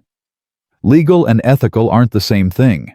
Legal and smart aren't the same thing either. You build a headquarters with one accessible bathroom on the first floor, and the Chicago Tribune will run that story. Tech giant's new building excludes disabled workers. Social media will eat you alive. Your recruitment will suffer. Your brand will suffer. And your stock price will suffer." Emma tugged on Victoria's sleeve. "Can I say something?" "Emma, not now," Daniel warned. "But I have something important to say." Emma looked at the board members with those big brown eyes that had convinced Victoria to sit with them in the airport. "You're being mean to Victoria because she wants to help people like her. That's not fair." "Little girl, this is a business discussion," James Sterling said condescendingly. "We don't need—" "My mommy died." Emma interrupted, her voice clear and strong. And before she died, she told me that the most important thing in life is to be kind. She said making money is easy, but making the world better is hard. And she said I should always pick hard things that matter over easy things that don't. The room went silent. Patricia Morrison's expression softened slightly. Emma walked up to the table, setting her coloring book down in front of the board members. I draw castles with ramps, because in my castles everyone gets to come inside. Not just people who can walk upstairs. Everyone. And Victoria wants to build a castle like that. A place where everyone is welcome. But you want to save money by leaving people out. She flipped to her drawing of Victoria as a princess surrounded by people holding hands. This is what the world should look like. People helping people. Not people being mean to each other because they're scared of spending money. Robert Chang picked up the coloring book, studying the drawing. How old are you? 6 3/4. Almost 7. And you drew this? My mommy taught me. She said art should make the world prettier and kinder. So I draw kind things. Robert looked at the drawing for a long moment, then at Victoria, then at Daniel. Mr. Rodriguez, you said you have documentation supporting your claims about ROI on accessibility investment. 15 case studies, peer-reviewed research from 3 universities, and economic impact assessments from the CDC and Department of Labor. I can send you everything. Do that. Send it to all of us. Robert turned to the other board members. I'm moving to table the vote to remove Victoria as CEO pending review of this information. Robert, we already voted, James Sterling said sharply. And I'm invoking my right as a board member to request reconsideration based on new information. We rushed that vote. We should take 24 hours to review the data Mr. Rodriguez is providing. Marcus Chen stood up. This is ridiculous. We're letting a construction worker and a child derail a board decision. We're letting new information inform our decision-making, Robert corrected. That's called due diligence. Unless you're afraid the data might prove you wrong. Patricia Morrison surprised everyone by saying, I second Robert's motion to table the vote. Patricia. James Sterling looked betrayed. James. I've known you for 20 years. You're a brilliant businessman, but you're also stubborn as hell, and I think your relationship with your daughter is clouding your judgment just as much as you claim her disability is clouding hers. That's out of line. Is it? Because from where I'm sitting, this looks less like a CEO making poor business decisions and more like a father trying to control a daughter who won't do what he wants. Patricia gestured to the presentation still on the screen. Victoria's proposals make financial sense. She's documented every claim. She's thought this through. And we're dismissing her because we're uncomfortable with her methods, not because her methods are wrong. I agree, Robert said. We table the vote for 24 hours. Everyone reviews the accessibility data. We reconvene tomorrow with clearer heads and better information. James Sterling looked around the room, realizing he was losing control. All in favor of tabling. Robert, Patricia, and 2 other board members raised their hands. 5 votes. Enough. The vote is tabled, Robert announced. This meeting is adjourned until tomorrow same time. The board members began filing out. Emma ran to Victoria, throwing her arms around her. You didn't lose. The princess didn't lose. Victoria was shaking, adrenaline crashing through her system. Not yet, anyway. Daniel knelt beside Victoria's chair. You okay? I don't know. That was the most terrifying hour of my life. You were incredible.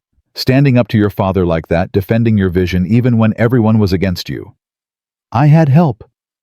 Victoria looked at Emma. Thank you for being brave. You said exactly what the board needed to hear. I said what Mommy would have said. She never let people be mean to each other. Not even important business people. James Sterling was the last to leave the boardroom. He stopped in front of Victoria, his expression unreadable. Dad, don't. Just don't. He turned to Daniel. I don't know who you are or what your angle is, but if you hurt my daughter or this company, I will destroy you. I don't have an angle. I'm just trying to help build something that matters. Everyone has an angle.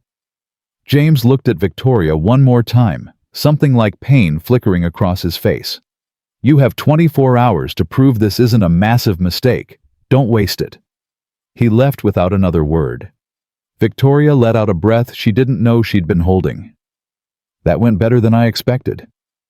Better he just threatened me and gave you an ultimatum. Yeah, but he didn't vote me out permanently. For my father, that's practically a hug. Emma giggled. Your daddy is scary, but my daddy is scarier when he needs to be. He protected you. Daniel ruffled his daughter's hair. I just told the truth. The truth isn't scary.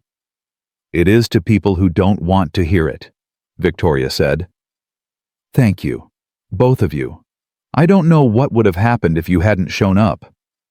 You'd have fought alone and probably lost, Daniel said bluntly. But you're not alone anymore, so you didn't lose. Not yet, but we've got 24 hours to make sure tomorrow's vote goes differently. Victoria checked her watch.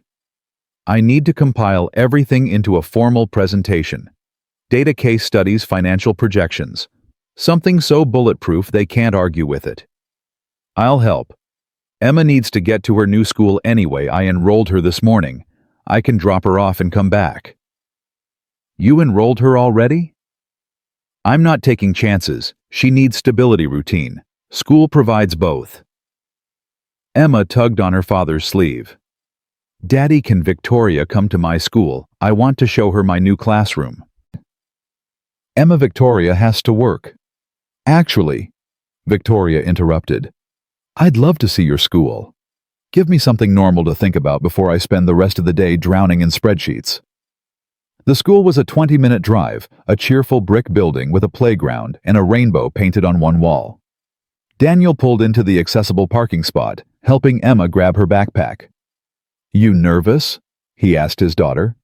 A little. What if the other kids don't like me? Then they're missing out on knowing an amazing person. But I think they're going to love you. Victoria wheeled alongside them as they entered the building. The hallways were wide, the doors automatic, the bathrooms clearly marked with accessibility features. Someone had designed this school with thought and care. This is well done, Victoria observed.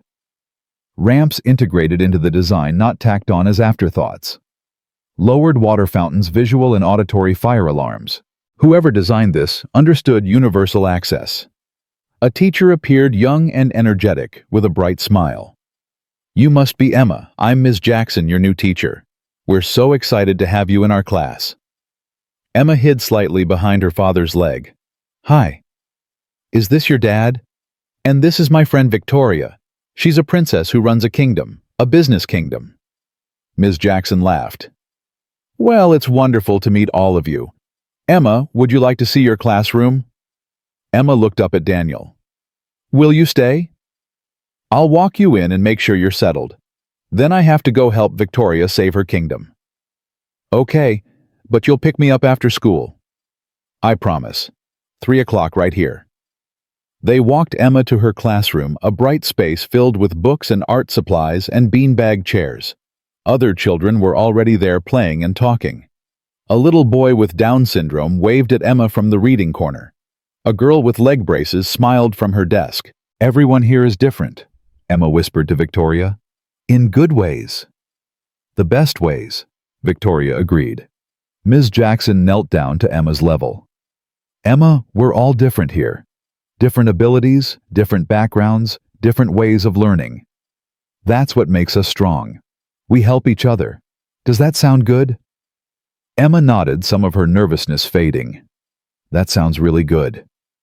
Then let's find you a cubby for your backpack and get you settled. Daniel hugged his daughter tight. I love you, baby. Be brave. Be kind. Be yourself. I will, Daddy. You be brave too. Go help Princess Victoria win. Victoria wheeled over to Emma. Thank you for being brave for me this morning. You saved the day. That's what friends do. We save each other. As they left the school, Daniel was quiet. Victoria could see him struggling, probably second-guessing the move to Chicago, wondering if he'd made the right choice uprooting his daughter.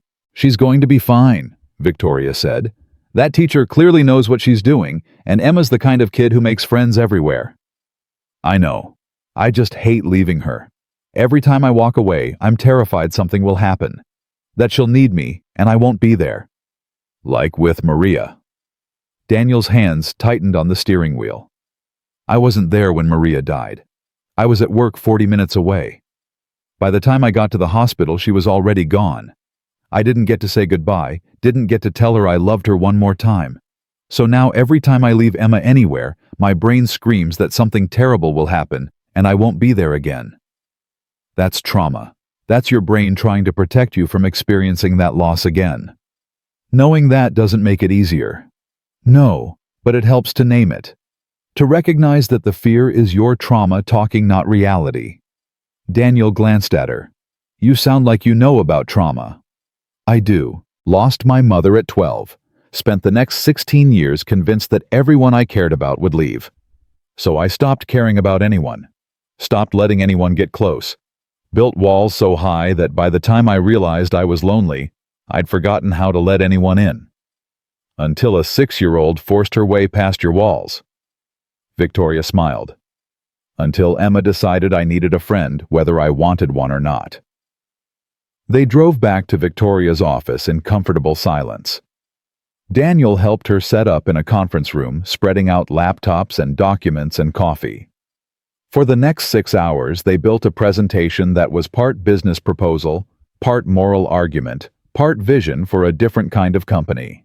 Victoria pulled together financial projections showing the ROI on accessibility investment.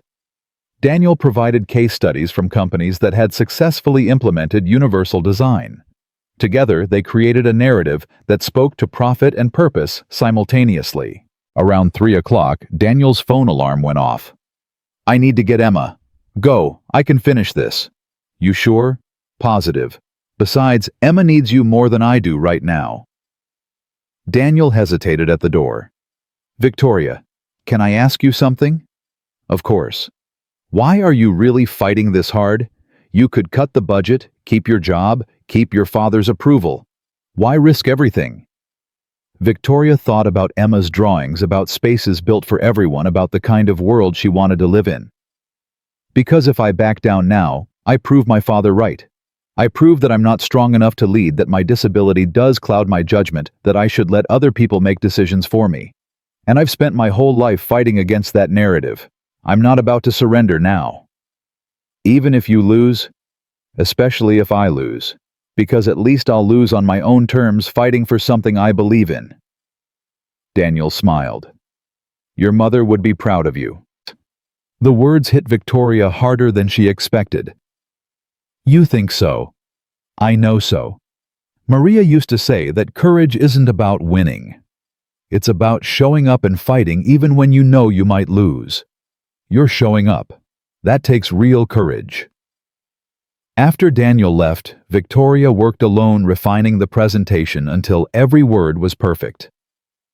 Her phone rang constantly, her father, board members, her assistant, but she ignored them all. This presentation would speak for itself. Around 7 p.m., there was a knock on the conference room door. Victoria looked up to find Patricia Morrison standing there. May I come in? Victoria gestured to a chair. Of course. Patricia sat down, looking older than Victoria remembered. Tired. I owe you an apology. For what? For doubting you. For letting my own biases convince me that you weren't capable of leading this company. I've watched you build Sterling Technologies from nothing. I've seen you navigate challenges that would have destroyed people twice your age. And when you proposed something that made me uncomfortable, something that challenged my assumptions about business, I defaulted to doubt instead of trust. Victoria didn't know what to say. Patricia continued. I have a grandson. He's 4. He was born with spina bifida, uses a wheelchair. And I watch my daughter struggle to find places that accommodate him. Restaurants with steps, playgrounds he can't access, stores with aisles too narrow. It breaks my heart. But until today, until that little girl showed us her drawings and talked about building castles for everyone, I didn't connect my grandson's struggles to your vision for this company. Patricia, let me finish. You're right. We've been treating accessibility as a legal obligation instead of a moral imperative. We've been so focused on quarterly earnings that we forgot companies are made up of people. And people deserve dignity. Your proposal isn't radical. It's basic human decency. And the fact that we almost fired you for it is shameful. Victoria felt tears prick her eyes. Thank you for saying that. I'm voting to keep you as CEO tomorrow, and I'm going to convince the other board members to do the same. Not because I feel sorry for you, but because you're the right person to lead this company. You see things the rest of us miss. You care about things the rest of us ignore. That's not a weakness, that's leadership. Patricia stood to leave, then paused. Your father loves you. He's just terrible at showing it. He sees your disability as something to overcome instead of something that informs your perspective. Help him understand. He'll come around. After Patricia left, Victoria sat in the quiet conference room feeling the weight of the day finally catch up with her. She was exhausted, terrified, and more alive than she'd felt in years. Her phone buzzed with a text from Daniel. Daniel, Emma wants to know if you're coming over for dinner. I told her you're probably too busy, but she's insisting I ask. Victoria looked at her presentation at the empty conference room, at the choice between working alone and being with people who actually wanted her company. Victoria, what time should I be there? Daniel, 6:30. Emma's making spaghetti, by which I mean she's dumping an entire box of pasta in boiling water and calling it cooking. Victoria, sounds perfect. I'll bring dessert. Daniel, you don't have to do that. Victoria, I want to. See you soon. Victoria packed up her things, saved her presentation, and headed to the corporate apartment. When she arrived, she could hear laughter from inside. She knocked, and Emma threw open the door. Victoria, you came? Daddy said you might be too busy, but I knew you'd come because friends always show up for each other. The apartment smelled like garlic and tomato sauce. Daniel stood in the kitchen looking domestic and comfortable in a way that made Victoria's chest ache. I hope you're hungry, he said. Emma made enough pasta to feed an army.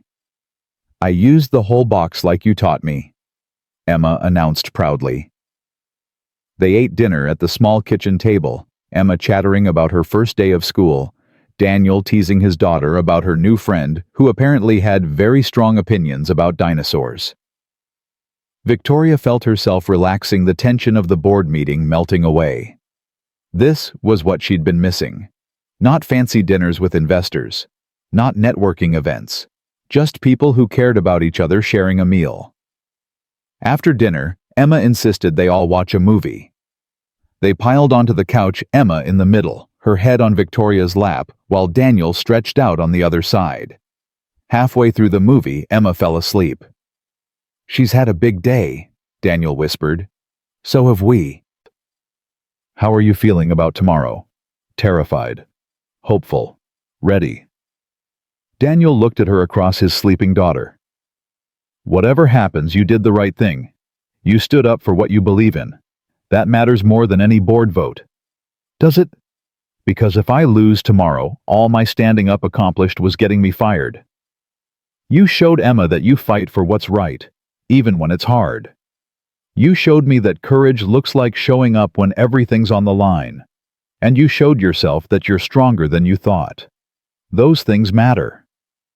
Victoria looked at this man she'd known for barely 48 hours, this man who'd somehow become essential to her in that impossibly short time.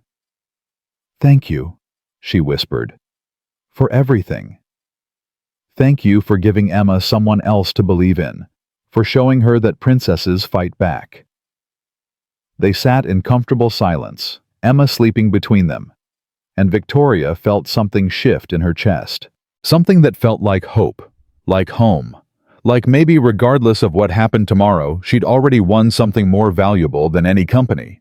She'd found her way back to being human. Victoria woke up on the couch at 5 a.m., her neck stiff and her heart racing. Emma had been carried to bed at some point, and someone had draped a blanket over Victoria. Daniel. It had to be Daniel. She sat up slowly, her wheelchair positioned beside the couch within easy reach. Daniel had thought of that too. The small kindness made her throat tight. Today was the day. The board vote. Everything she'd built hanging in the balance. She transferred to her wheelchair and rolled quietly to the kitchen, not wanting to wake Daniel or Emma. But Daniel was already there, coffee brewing, staring out the window at the Chicago skyline, just beginning to lighten with dawn. "Couldn't sleep either?" Victoria asked. Daniel turned, managing a tired smile.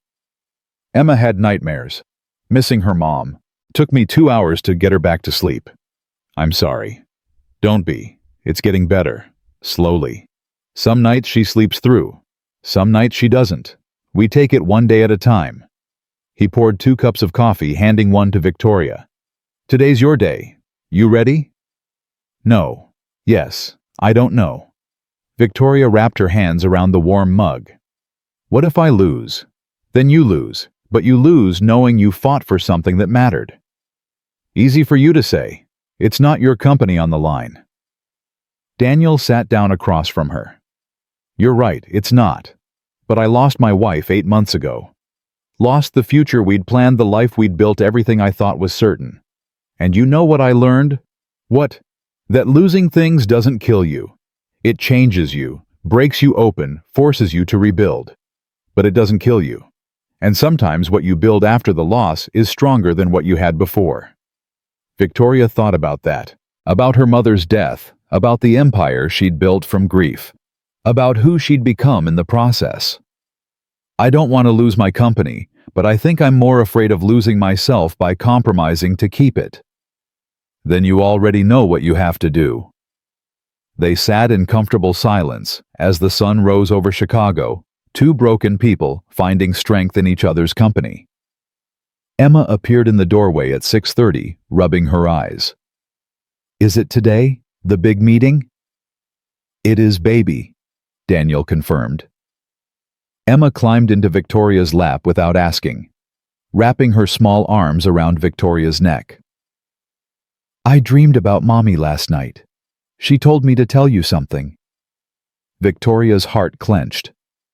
"What did she say?" "She said princesses don't need permission to be brave. They just are." Daniel's eyes filled with tears. "Emma, baby. I know it was just a dream, Daddy, but it felt real. Like Mommy was really there." Emma looked at Victoria with absolute seriousness. "You're going to win today. I can feel it." Victoria held this child who'd lost so much and still believed in happy endings. "I hope you're right." "I am. And when you win, we're making cookies. The biggest, most celebrated cookies ever." Victoria arrived at the office at 8:30, 90 minutes before the board meeting. Her assistant, Jennifer, was already there, looking worried. "Ms. Sterling, your father's been calling. He wants to meet before the board convenes. Tell him I'm preparing my presentation. He said it's urgent. Personal, not business." Victoria hesitated. "Fine. My office. 10 minutes." She used those 10 minutes to center herself, to remember why she was fighting. Not for her father's approval. Not for the board's validation. For Emma and Daniel, and everyone who'd ever been excluded by spaces that weren't built for them. Her father knocked exactly 10 minutes later. He entered her office looking older than she remembered, the lines around his eyes, deeper, his shoulders slightly stooped. "Victoria?" "Dad." They stared at each other across the desk, years of complicated history between them. James Sterling sat down without being invited. "I need to tell you something before that meeting. If you're here to convince me to back down." "I'm here to apologize." Victoria's words died in her throat. Her father never apologized. Not when he'd thrown out her mother's belongings. Not when he'd called her disability a liability. Never. "When your mother died," James continued, his voice rough, "I didn't know how to handle it. Didn't know how to be a single father to a 12-year-old girl who was grieving. Didn't know how to grieve myself. So I did what I knew how to do. I worked. I built. I made money because money was something I understood." Emotions, pain, loss. Those were foreign languages I couldn't speak. Victoria sat frozen, afraid to move, afraid he'd stop talking. And then you got sick. Transverse myelitis, the doctor said. 1 week you were fine, the next you couldn't walk. Another thing I couldn't fix. Another way I'd failed to protect you. So I threw money at the problem. Best doctors, best equipment, best physical therapy. Anything but actually dealing with the fact that my daughter's life had changed, and I couldn't change it back. Dad, let me finish. Please. James took a shaky breath. You were so strong. Stronger than me. You adapted, pushed forward, built an incredible life. And instead of being proud, I was threatened. Because you'd done it without me. Without my help. You'd taken your disability, the thing I saw as a tragedy, and turned it into perspective, into strength, into vision. And I couldn't handle that my daughter had surpassed me. Tears were streaming down Victoria's face now. You never said any of this. I know. I should have. Should have told you I was proud instead of pushing you to do more. Be more. Prove more. Should have told you that you remind me so much of your mother, it hurts to look at you sometimes. She had that same stubborn courage, that same refusal to accept the world as it is instead of fighting for what it should be. She would have supported the accessibility budget. She would have increased it. Your mother believed in people in dignity and doing right even when it cost you. I've spent 16 years trying to erase her influence to make you hard and practical and profit-driven. But you're her daughter. You always were. James stood up, walking to the window. I'm voting to keep you as CEO today. Victoria couldn't breathe. What? I'm voting to keep you, and I'm backing your $6 million accessibility budget. Patricia called me last night, told me about her grandson, made me realize I've been so focused on protecting you from failure that I've been preventing you from succeeding on your own terms. I don't understand. Yesterday you said, yesterday I was scared. Scared you were making a mistake that would destroy everything you'd built. Scared I'd lose another person I loved to something I couldn't control. But I spent last night thinking about your mother, about what she'd say if she could see us now. And I realized the real mistake would be trying to make you into something you're not. Victoria wheeled around her desk, stopping in front of her father. Why are you telling me this now? Because whether you win or lose today, you deserve to know that I'm proud of you. That I've always been proud of you. I've just been too damaged and scared to say it. For the first time in 16 years, James Sterling hugged his daughter. Really hugged her, not the awkward shoulder pat he usually managed, but a real embrace that spoke of grief and love and years of words left unsaid. I love you, Victoria. I'm sorry it took me this long to show it. Victoria clung to her father, crying into his expensive suit jacket. I love you too, Dad. They stayed like that until Jennifer knocked softly. Ms. Sterling. The board is assembling. Victoria pulled back, wiping her eyes. How do I look? James smiled, a real smile she hadn't seen since her mother was alive. Like your mother. Strong. Fierce. Ready to change the world. The boardroom was full when Victoria entered, Daniel beside her. Emma had insisted on coming too, wearing her best dress and carrying her coloring book like armor. The board members were already seated. Patricia Morrison gave Victoria an encouraging nod. Robert Chang smiled. Marcus Chen looked like he'd swallowed something bitter. Let's begin, James Sterling said, taking his seat at the head of the table. Victoria, you have the floor. Victoria pulled up her presentation, her hands steady despite her racing heart. Thank you for reconsidering yesterday's vote. I know you've all reviewed the data Mr. Rodriguez provided. Today, I want to show you not just why accessibility investment makes financial sense, but why it's the right thing for Sterling Technologies to do. For the next hour, Victoria presented everything she and Daniel had built. The financial projections showing ROI within 3 years. The market analysis proving the disability community's spending power.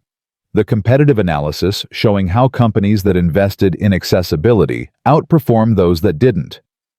But she also showed them something else. She showed them Emma's drawings of accessible castles. She showed them photos of Daniel's brother navigating inaccessible spaces. She showed them her own experiences. The doors she couldn't open, the bathrooms. She couldn't use the buildings that made her feel like an afterthought. "I'm not asking you to spend $6 million out of charity," Victoria said, her voice strong and clear.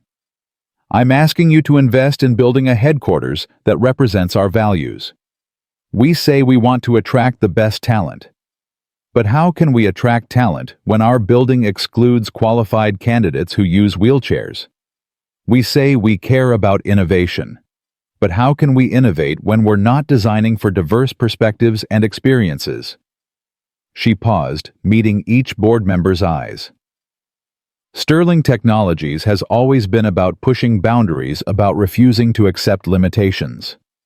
I built this company on the belief that technology should serve everyone, not just the able-bodied majority. Our building should reflect that belief. Marcus Chen spoke up. "Ms. Sterling, your presentation is compelling, but I'm concerned about setting a precedent. If we approve $6 million for accessibility in Chicago, what's to stop other departments from requesting similar budgets for their pet projects?" Accessibility isn't a pet project, Marcus. It's infrastructure. Would you call our IT security budget a pet project? Our HVAC system, our fire suppression equipment. We invest in infrastructure that keeps our building functional and our employees safe. Accessibility is the same thing. It's not the same, and you know it. Fire suppression is legally required. We're already meeting legal accessibility requirements. Emma stood up suddenly. "Can I say something?" Marcus Chen looked annoyed. "This is a board meeting, not show and tell." "Let her speak," Patricia Morrison said firmly. Emma walked to the front of the room with her coloring book. "Mr. Chen, do you have kids?" Marcus blinked, caught off guard. "I have 2 daughters. And if one of your daughters couldn't walk, would you want her to use the back entrance, like she doesn't matter? Or would you want her to walk through the front door like everyone else?" The room went silent. Marcus Chen's face flushed. Emma continued, her small voice carrying weight. "My mommy is dead. She can't be here to tell you this is wrong. But if she was here, she'd say that making people feel small and unimportant is the meanest thing you can do. And she'd say that people who have lots of money have the most responsibility to be kind because they have the power to change things." She set her coloring book on the table in front of Marcus Chen. "Look at my castles. Everyone gets to come in the front door. Everyone gets to feel special. That's what Victoria wants to build. And if you say no, you're not saving money. You're just being mean." Marcus Chen stared at the drawings, his expression unreadable. Then he looked at Victoria. "Where did you find this kid?" "She found me," Victoria said. "In an airport when I was sitting alone, convinced that success meant isolation. She and her father reminded me that building things that matter is more important than building things that are cheap." Robert Chang leaned forward. "Victoria, I've reviewed all the data. Your financial projections are sound. Your market analysis is thorough. And frankly, the companies you're competing against are already investing in accessibility. If we don't match or exceed their standards, we're going to lose talent to competitors who value inclusion." "That's my assessment as well," Patricia Morrison added. "I'm prepared to vote in favor of the $6 million accessibility budget and to reinstate Victoria as CEO." "As am I," Robert said. One by one, the board members voiced their support. Even Marcus Chen, after a long pause, said, "I still think it's excessive, but I'm willing to be proven wrong. I vote yes." Only 2 board members voted no. The motion passed 7-2. Victoria felt her knees weaken with relief.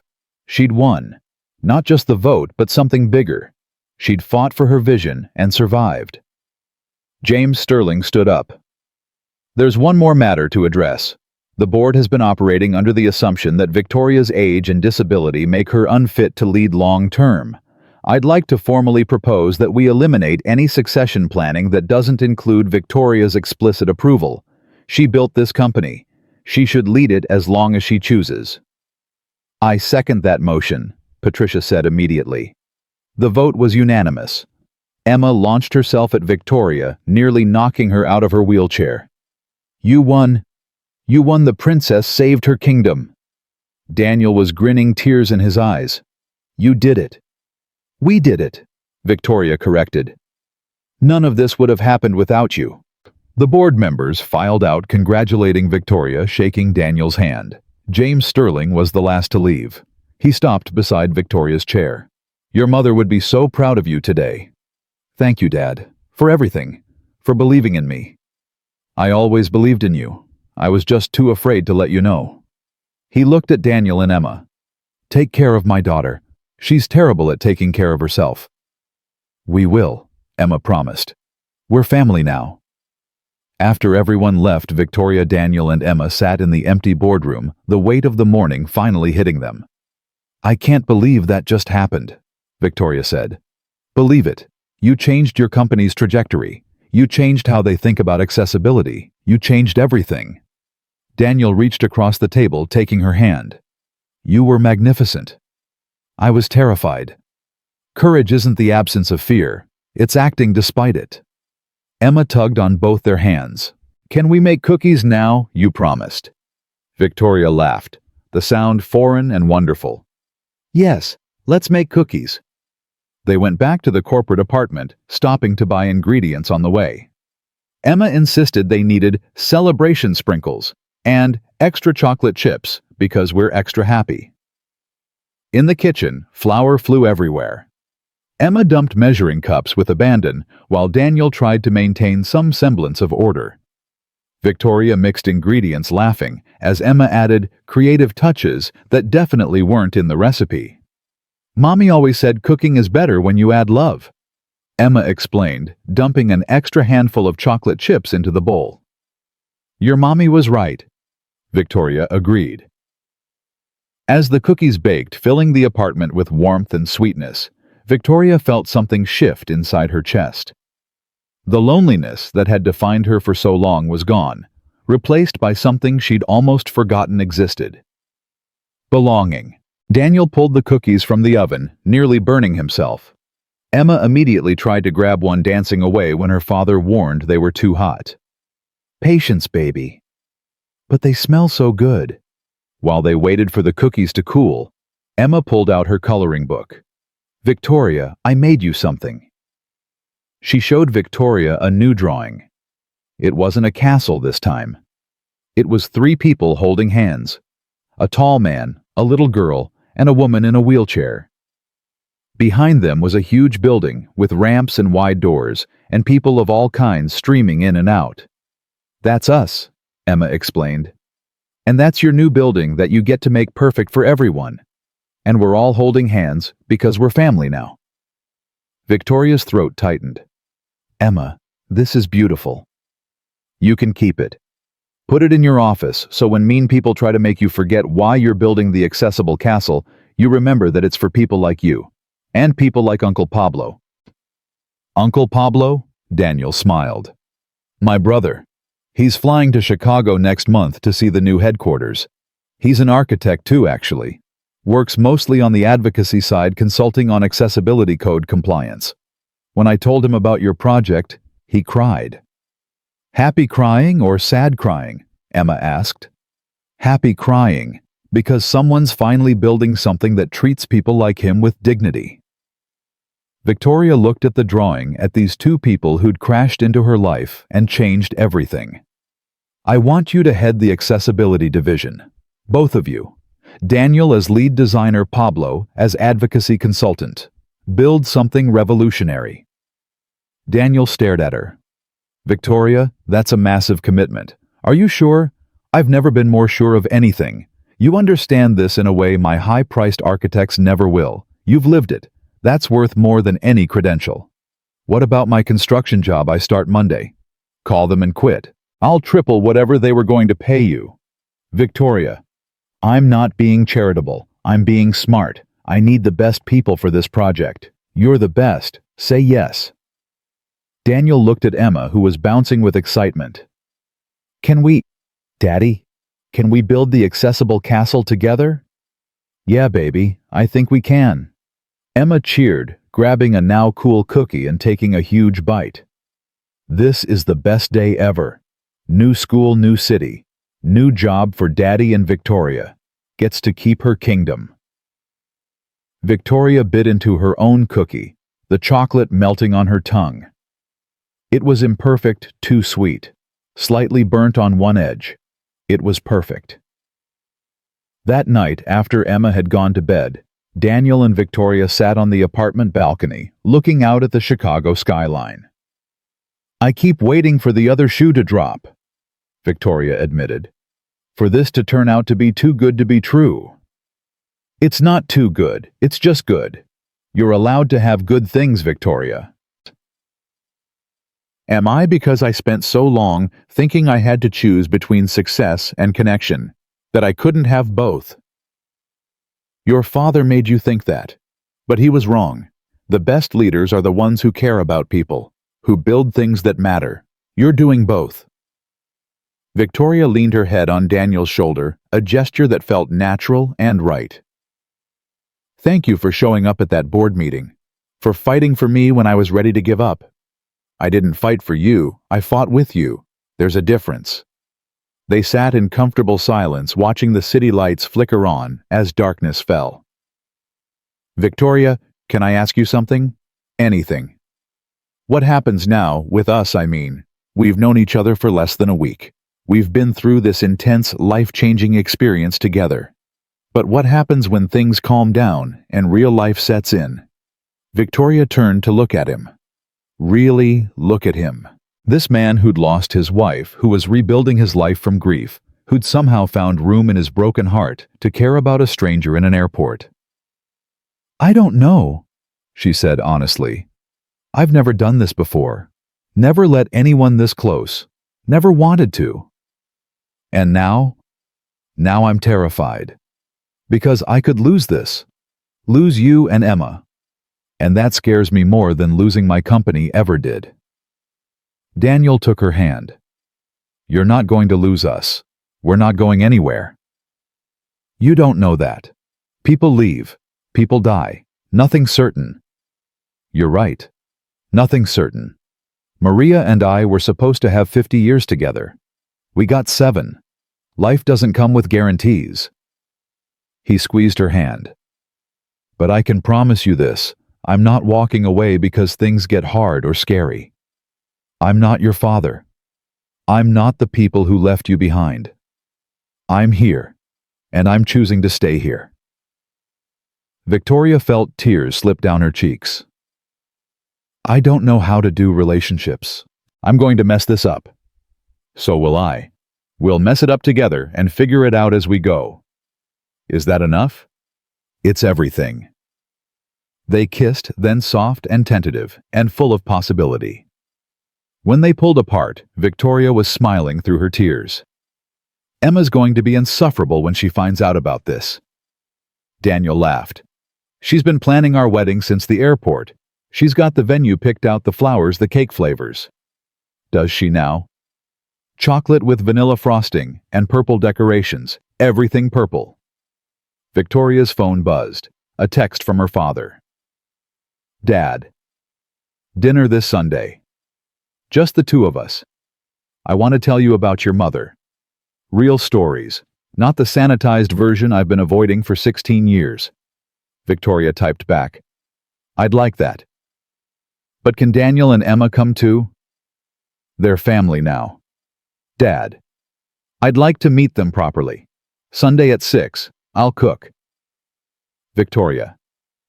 You're going to cook, Dad. Your mother taught me a few things. I've been too stubborn to use them. Time to change that. Victoria showed Daniel the texts. My father's cooking dinner for us on Sunday. Is that good or terrifying? Both. Definitely both. Victoria leaned against him, feeling safe and scared and hopeful all at once. Daniel, I think I'm falling in love with you. And that's completely insane because we've known each other for 5 days. 4 days, actually. But who's counting? Daniel kissed her forehead. And for what it's worth, I'm falling in love with you too. Emma told me yesterday that I smile differently when you're around, like I'm waking up after a long sleep. Are you waking up? Yeah, I think I am. For the first time since Maria died, I'm not just surviving, I'm living. And that's because of you.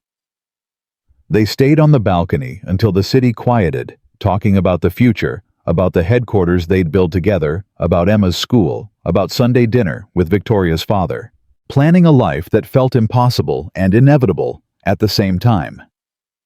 When they finally went inside, Victoria transferred to the guest room bed Daniel had set up for her.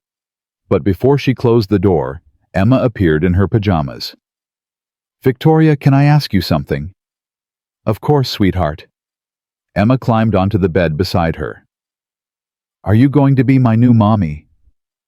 Victoria's breath caught. "Emma, I could never replace your mom. She was special and amazing, and you should never forget her." "I won't forget her. Mommy's in my heart forever, but hearts have room for more than one person, right? I love Mommy, and I love Daddy, and I love Abuela, and I love you. They're different kinds of love, but they're all real." "That's exactly right. So can you be like a bonus mommy, the kind who helps take care of me and loves me and makes cookies and helps build accessible castles?" Victoria pulled Emma close, breathing in her little girl smell of shampoo and chocolate chips. "I would be honored to be your bonus mommy." Emma squeezed her tight. "Good, because I already told my teacher you were my family and I don't want to be a liar." "You're not a liar, sweetheart. We are family, the kind we chose." "The best kind," Emma agreed. She kissed Victoria's cheek and hopped off the bed. "Good night, bonus mommy. I love you." "I love you too, Emma." After Emma left, Victoria lay in the darkness, processing everything that had happened. 5 days ago, she'd been sitting alone in an airport, convinced that loneliness was the price of success. Now she had a family, a purpose beyond profit, and a future that looked nothing like she'd planned. It looked better. Her phone lit up with one more text, from Daniel. "Daniel, Emma just told me she has a bonus mommy now. I hope that's okay." Victoria, "More than okay, it's perfect." Daniel, "Good, because she's already planning what she's calling you at the wedding." Victoria, "We've been dating for approximately 3 hours. Maybe we should slow down on the wedding talk." Daniel, "Have you met my daughter? She doesn't do slow." Victoria, "Fair point. What's she planning to call me, Daniel?" Princess Mommy. Apparently, all bonus mommies who run kingdoms need royal titles. Victoria laughed out loud, the sound echoing in the quiet apartment. She typed back, "Victoria, I can live with that. Princess Mommy, it is." 6 months later, Victoria stood in the garden of her father's house, wearing a white dress and holding a bouquet of wildflowers Emma had insisted were more magical than regular wedding flowers. The custom crutches Daniel had designed for her were decorated with ribbons and flowers functional and beautiful at the same time. Emma stood beside her in a purple dress, holding a basket of flower petals and vibrating with barely contained excitement. "Are you nervous, Princess Mommy?" "Terrified," Victoria admitted. "Good nervous or bad nervous?" "The best nervous, the kind that means something important is happening." The music started. Victoria's father appeared, offering his arm. "Ready. Ready." They walked down the makeshift aisle together, James supporting his daughter, not because she needed help, but because this was what fathers did.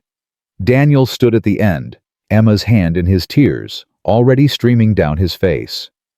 Patricia Morrison officiated, having gotten ordained online specifically for this occasion. We're here today because 5 days in an airport and on a plane changed 3 lives. Because a little girl refused to let a stranger sit alone. Because a man chose courage over comfort. Because a woman chose integrity over approval. Victoria looked at Daniel, at Emma, at her father sitting in the front row next to Daniel's brother Pablo, who'd designed his own wheelchair to match the wedding's purple theme.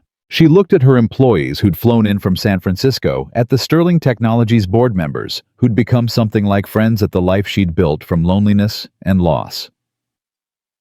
I, Victoria Sterling, take you Daniel Rodriguez to be my husband, to build accessible castles with, to make cookies with, to choose every day even when it's hard, especially when it's hard. You and Emma didn't just change my life. You saved it. You reminded me that success without connection is just expensive loneliness, and I promise to never forget that again. Daniel's voice shook as he spoke his vows. I, Daniel Rodriguez, take you, Victoria Sterling, to be my wife. You showed up when I was running from grief. You gave me and Emma a purpose beyond survival. You proved that love doesn't replace what we've lost. It adds to what we have. Maria would have loved you. She would have called you family on day one just like Emma did. And I'm honored to make that official today. Emma tugged on Patricia's sleeve. Is it my turn now? Patricia smiled. It's your turn. Emma stepped forward, pulling out a piece of paper covered in crayon. I wrote my own vows. Daddy helped with the spelling. Victoria. I promise to share my crayons and my cookies and my stuffed animals. I promise to remind you to eat lunch because you forget when you're working. I promise to love you even when you're grumpy about meetings. And I promise to always, always save you a seat so you're never alone again. There wasn't a dry eye in the garden. Patricia pronounced them married, and Daniel kissed Victoria while Emma cheered and threw flower petals in the air. I have a bonus, Mommy, it's official. At the reception, Victoria's father gave a toast. 16 years ago I lost my wife, and I handled it terribly. I shut down, pushed my daughter away, chose work over connection. I spent those 16 years trying to make Victoria into someone she wasn't because I was too afraid to see who she actually was. Thank you, Daniel and Emma, for showing my daughter that she deserves love. And thank you, Victoria, for forgiving your old man and giving me a chance to do better. Daniel's mother-in-law, Mrs. Martinez, spoke next. My daughter Maria believed in signs. She believed the universe sent people to each other when they needed it most. I think she sent you to each other. Daniel needed someone to remind him life goes on. Emma needed someone to show her that families can grow even after loss. And Victoria needed someone to show her that success means nothing without people to share it with. You're all exactly where you're supposed to be. The Sterling Technologies Chicago headquarters opened 2 months later, a 12-story building that redefined accessible design. Wide doorways that felt spacious, not medicalized. Bathrooms on every floor designed for dignity, not just compliance. Automatic doors that welcomed everyone. Adjustable everything desks, lighting temperature controls. The grand opening made national news. Forbes ran a cover story, How Victoria Sterling is Changing Corporate America, one accessible building at a time. Other tech companies started calling, asking for consultations. Daniel and Pablo's accessibility division became Sterling Technologies' fastest-growing department. But Victoria's favorite moment came 2 weeks after the opening, when she saw a young woman in a wheelchair roll through the front entrance stop and start crying. Are you okay? Victoria asked, wheeling over. I just got hired here, and this is the first building I've ever entered that felt like it was built for me, not in spite of me. The recruiter didn't apologize about accessibility or make it weird. The bathroom actually works. The doors open without me having to prop them with my body. This is what it feels like to be considered. Victoria hugged her. Welcome to Sterling Technologies. This is what it should always feel like. That night, Victoria came home to find Daniel and Emma in the kitchen, flour everywhere, cookies in the oven. We're celebrating, Emma announced. Celebrating what? Pablo's firm just got hired to redesign 3 more corporate headquarters using our accessible design model. They asked Daddy to be lead consultant on all of them. Daniel pulled Victoria into a flowery hug. We're changing things. Actually, changing them. Victoria looked at her husband, at her stepdaughter, at the home they'd built together. Yeah, we really are. Emma tugged on Victoria's sleeve. Can I show you something? She pulled out her newest drawing. It was the 3 of them again, but this time they weren't alone. Dozens of people surrounded them, all different, all included. Above them, Emma had written in careful letters, "Family isn't about who you're born to. It's about who chooses to stay." "Where did you learn that?" Victoria asked. "Mommy told me. In a dream. She said she's proud of me for choosing you. And she said to tell Daddy she's proud of him too. And that she's not sad anymore because she knows we're happy." Daniel pulled both his girls close, and they stood there in their messy kitchen, covered in flour, surrounded by love. Victoria thought about the woman she'd been 6 months ago, sitting alone in an airport, convinced that isolation was the price of success. That loneliness was inevitable, that she had to choose between her company and her humanity. She'd been so wrong. The little girl who'd asked, "Why are you alone?" had changed everything, had refused to accept Victoria's loneliness as inevitable, had dragged her into a family she didn't know she needed. "What are you thinking about?" Daniel asked. "About how a 6-year-old saved my life in an airport." "I didn't save your life," Emma protested. "I just reminded you that you were already a princess. You were just sitting in your tower instead of going on adventures." "Well, I'm on adventures now." "The best adventures," Emma agreed. "And we're going on them together. Forever and ever." Victoria pulled her family close, breathing in the smell of cookies and home and belonging. 6 months ago, she'd had everything and nothing. Now she had what actually mattered. She had people who chose to stay. And she would never sit alone again.